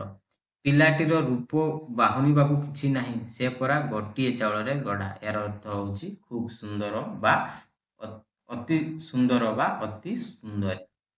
गठ खंडिया जहार अर्थ होछि असामाजिक व्यक्ति बा गोष्ठीरु अलगा। गठ खंडिया गठरु खंडिया हेकी गोटे अलगा हवा यार अर्थ होछि असामाजिक व्यक्ति बा गोष्ठीरु अलगा। गठ खंडिया लोक अनेक असुविधा रे पड़े। गठ खंडिया यार अर्थ होछि असामाजिक व्यक्ति बा गोष्ठीरु अलगा। ଗୋବର ଗଣେଶ ଭେରି ଭେରି ଇମ୍ପୋର୍ଟାଣ୍ଟ ପିଲାମାନେ। ଗୋବର ଗଣେଶ ଯାହାର ଅର୍ଥ ହେଉଛି ନିର୍ବୋଧ ବା ମୂର୍ଖ। ଏବେ ବି ସମାଜରେ ସାଧାରଣ ହିସାବ କିତାବ ଜାଣିନଥିବା ଅନେକ ଗୋବର ଗଣେଶ ଅଛନ୍ତି। ଗୋବର ଗଣେଶ ଏହାର ଅର୍ଥ ହେଉଛି ମୂର୍ଖ ଲୋକ ଅଛନ୍ତି ବା ନିର୍ବୋଧ ଲୋକ ଅଛନ୍ତି। ଘର ଢିଙ୍କି କୁମ୍ଭୀର ଯାହାର ଅର୍ଥ ହେଉଛି ନିଜ ଲୋକ ଶତ୍ରୁ। ତାଙ୍କ ଭାଇ ତାଙ୍କ ପତନର କାରଣ। ତାଙ୍କ ଭାଇ ତାଙ୍କ ନିଜ ଭାଇ ତାଙ୍କ ପତନର କାରଣ। ଏହାର ଅର୍ଥ ହେଉଛି କ'ଣ ନା ନିଜ ଲୋକ ଶତ୍ରୁ। ଘର ଢିଙ୍କି କୁମ୍ଭୀର ଏହାର ଅର୍ଥ ହେଉଛି ନିଜ ଲୋକ ଶତ୍ରୁ। ତାଙ୍କ ଭାଇ ତାଙ୍କ ପତନର କାରଣ। ଘର ଢିଙ୍କି କୁମ୍ଭୀର ହେଲେ ସେ କାହାକୁ ଦୋଷ ଦେବ? ନିଜ ଲୋକ ଯଦି ଶତ୍ରୁ ହେବ ତୁମେ କାହାକୁ ଦୋଷ ଦେବ? ବୁଝିପାରିଲ ପିଲାମାନେ? ଘର ବୁଡ଼ି ପାଣି ଆଣ୍ଠୁଏ ଏହାର ଅର୍ଥ ହେଉଛି ଘର ବୁଡ଼ି ପାଣି ଆଣ୍ଠୁଏ। ଆଣ୍ଠୁଏ ହେଇଗଲାଣି। ଏହାର ଅର୍ଥ କ'ଣ ନା ଅବସ୍ଥା ଅସମ୍ଭାଳ ବା ବିପଦ ଉପରେ ବିପଦ। ବିପଦ ଉପରେ ବିପଦ। ଆଉ ଗୋଟେ ସେହିପରି ରହିଛି ଯେମିତିକି ବୋଝ ଉପରେ ନଳିତା ବିଡ଼ା। ଏଇଟା କ'ଣ ଲୋକବାଣୀ? ତମେ ଏହାର ଅର୍ଥଟା ତମେ କମେଣ୍ଟ ସେକ୍ସନରେ ବତେଇବ। ଦେଶର କରଜ ଏତେ ହେଲାଣି ଯେ ଘର ବୁଡ଼ି ପାଣି ଆଣ୍ଠୁଏ। ଏହାର ଅର୍ଥ ହେଉଛି ଅସମ୍ଭାଳ ହେବା। ତଥାପି ନେତାମାନଙ୍କର ରାଜକୀୟ ଅୟସ କମୁନି। ଘଷା ବଳଦ। ଘଷା ବଳଦ କିଛି ନ ବୁଝି ମୁଖସ୍ଥ କରିବା। ପିଲାମାନେ ଘଷା ବଳଦ ରୂଢ଼ିଟିର ଅର୍ଥ ହେଉଛି କିଛି ନ ବୁଝି ମୁଖସ୍ଥ କରିବା। ପିଲାମାନେ ତୁମେ କେବେ ବି କିଛି ନ ବୁଝି ଘଷା ବଳଦ ପରି କେବେ ବି ମୁଖସ୍ଥ କରିବ ନାହିଁ। କାହିଁକି ନା ସେଟା ତମେ ସାଙ୍ଗେ ସାଙ୍ଗେ ଭୁଲିଯିବ। କିନ୍ତୁ ଯଦି ତମେ ଗୋଟେ ପାଠକୁ ଯଦି ତମେ ବୁଝିବ, ଯେମିତିକି ଆଜି ଆମେ ବୁଝିଲେ ଯେ ରୂଢ଼ି କାହାକୁ କୁହାଯାଏ, ଆମେ ଉଦାହରଣ ନେଇକି ବୁଝିଲେ ତ ତମେମାନେ ସେଇଟା ଭୁଲି ପାରିବ ନାହିଁ। କିନ୍ତୁ ତମେ ଯଦି ସେଇ ଆମର ଯେଉଁ ରୂଢ଼ିର ଡେଫିନେସନଟାକୁ ହିଁ ତମେ ଯଦି ମନେ ରଖିବା ପାଇଁ ଚେଷ୍ଟା କରିବ, ଯଦି ତମେ ଘଷିବ କିଛି ନ ବୁଝିକିରି ଯଦି ତମେ ଘଷିବ ତାହେଲେ ସେଇଟା ମନେ ବି ରହିବ ନାହିଁ। ଆଜି ମନେ ରହିଥିବ କିନ୍ତୁ କାଲିକି ଭୁଲିଯିବ। କିନ୍ତୁ ଯଦି ତମେ ତାକୁ ଉଦାହରଣ ନେଇକି ତମେ ବୁଝିବା ପାଇଁ ଚେଷ୍ଟା କରିବ ତାହେଲେ ସେଇଟା ତମକୁ ବହୁତ ଲଙ୍ଗ ଟର୍ମ ପର୍ଯ୍ୟନ୍ତ ମନେ ରହିବ। ଘଷା ବଳଦ ଯାହାର ଅର୍ଥ ହେଉଛି କିଛି ନ ବୁଝି ମୁଖସ୍ଥ କରିବା। ଘଷା ବଳଦ ହୋଇ ଲାଭ କ'ଣ? ପାଠ ଟିକେ ବୁଝିବାକୁ ଚେଷ୍ଟା କର। ପିଲାମାନେ ଘଷା ବଳଦ ହୋଇ ଲାଭ ନାହିଁ, ପାଠଟାକୁ ଟିକେ ବୁଝିବାକୁ ଚେଷ୍ଟା କର। ପାଠଟାକୁ ତମେ ମଜା ମଜାରେ ପଢ଼। ବୁଝିଲ? ତମେ ବାଧ୍ୟ ହୋଇ ପଢ଼ ନାହିଁ। ବାଧ୍ୟ ହୋଇ ପଢ଼ିଲେ ତମେ ଘଷା ବଳଦ ପରି ଘଷି ଚାଲିବ। ଛୁଞ୍ଚି ମାଛି ପରୀକ୍ଷା ବା ପରଖ ଯାହାର ଅର୍ଥ ହେଉଛି ତନ୍ନ ତନ୍ନ ଦେଖିବା। ସବୁ କଥାରେ ଏମିତି ଛୁଞ୍ଚି ମାଛି ପରୀକ୍ଷା କଲେ ଚଳିବନି। ହଁ ପିଲାମାନେ ସବୁ କଥାରେ ଏମିତି ଛୁଞ୍ଚି ମାଛି ପରୀକ୍ଷା କରାଯାଏ ନାହିଁ। ଛକା ପଞ୍ଝା ଯାହାର ଅର୍ଥ ହେଉଛି ଉଭୟ ପକ୍ଷରେ ସତର୍କ ଭାବ। ଜଙ୍ଗଲ ମଧ୍ୟରେ ଗତକାଲି ପୋଲିସ ଓ ଚୋର ମଧ୍ୟରେ ଛକା ପଞ୍ଝା ଚାଲିଥିଲା। ଉଭୟ ପୋଲିସ ମଧ୍ୟ ସତର୍କ ଭାବରେ ଏବଂ ଚୋର ମଧ୍ୟ ସତର୍କତାର ସହିତ ଛକା ପଞ୍ଝା ଦି ଜଣଙ୍କ ଉପରେ କହୁଥିଲେ। ଜପାମାଳି ଭେରି ଭେରି ଇମ୍ପୋର୍ଟାଣ୍ଟ। ଜପାମାଳି ଯାହାର ଅର୍ଥ ହେଉଛି ଅତି ପ୍ରିୟ। ନାତିଟି ଅଜାଙ୍କର ଜପାମାଳି ହୋଇଛି। ବୁଝିପାରିଲ?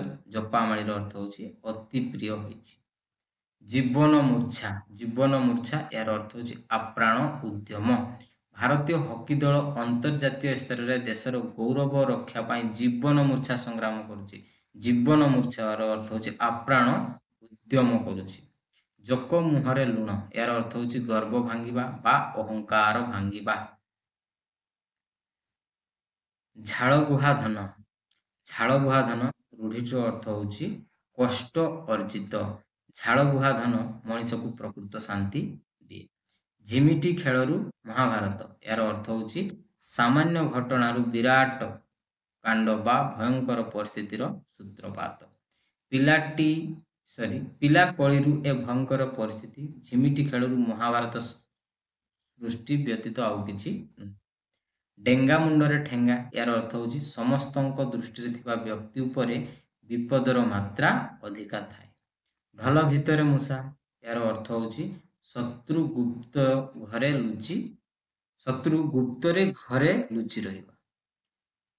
ତେଲିଆ ମୁଣ୍ଡରେ ତେଲ ଯାହାର ଅର୍ଥ ହେଉଛି ଥିଲାବାଲାକୁ ଅଧିକ ସାହାଯ୍ୟ।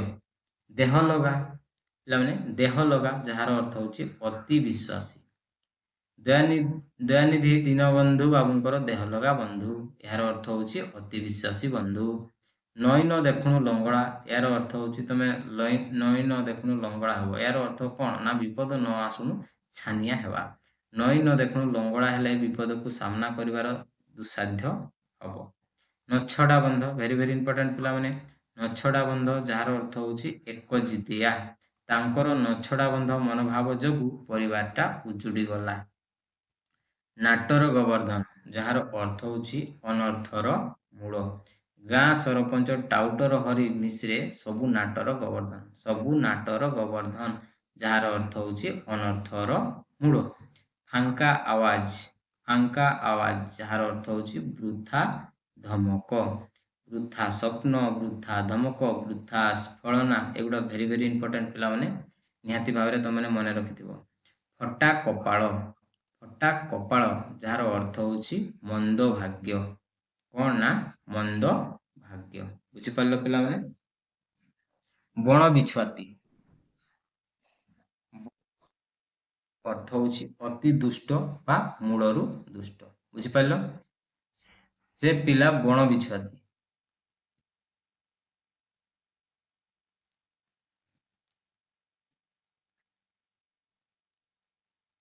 ବଣ ବିଛୁଆତି, ଯାହାର ଅର୍ଥ ହେଉଛି ଅତି ଦୁଷ୍ଟ ବା ମୂଳରୁ ଦୁଷ୍ଟ। ସେ ପିଲାଟା ବଣ ବିଛୁଆତି, ତା ସାଙ୍ଗରେ ମିଶିଲେ ଭଲ ପିଲା ବି ଦୁଷ୍ଟ ହେଲା।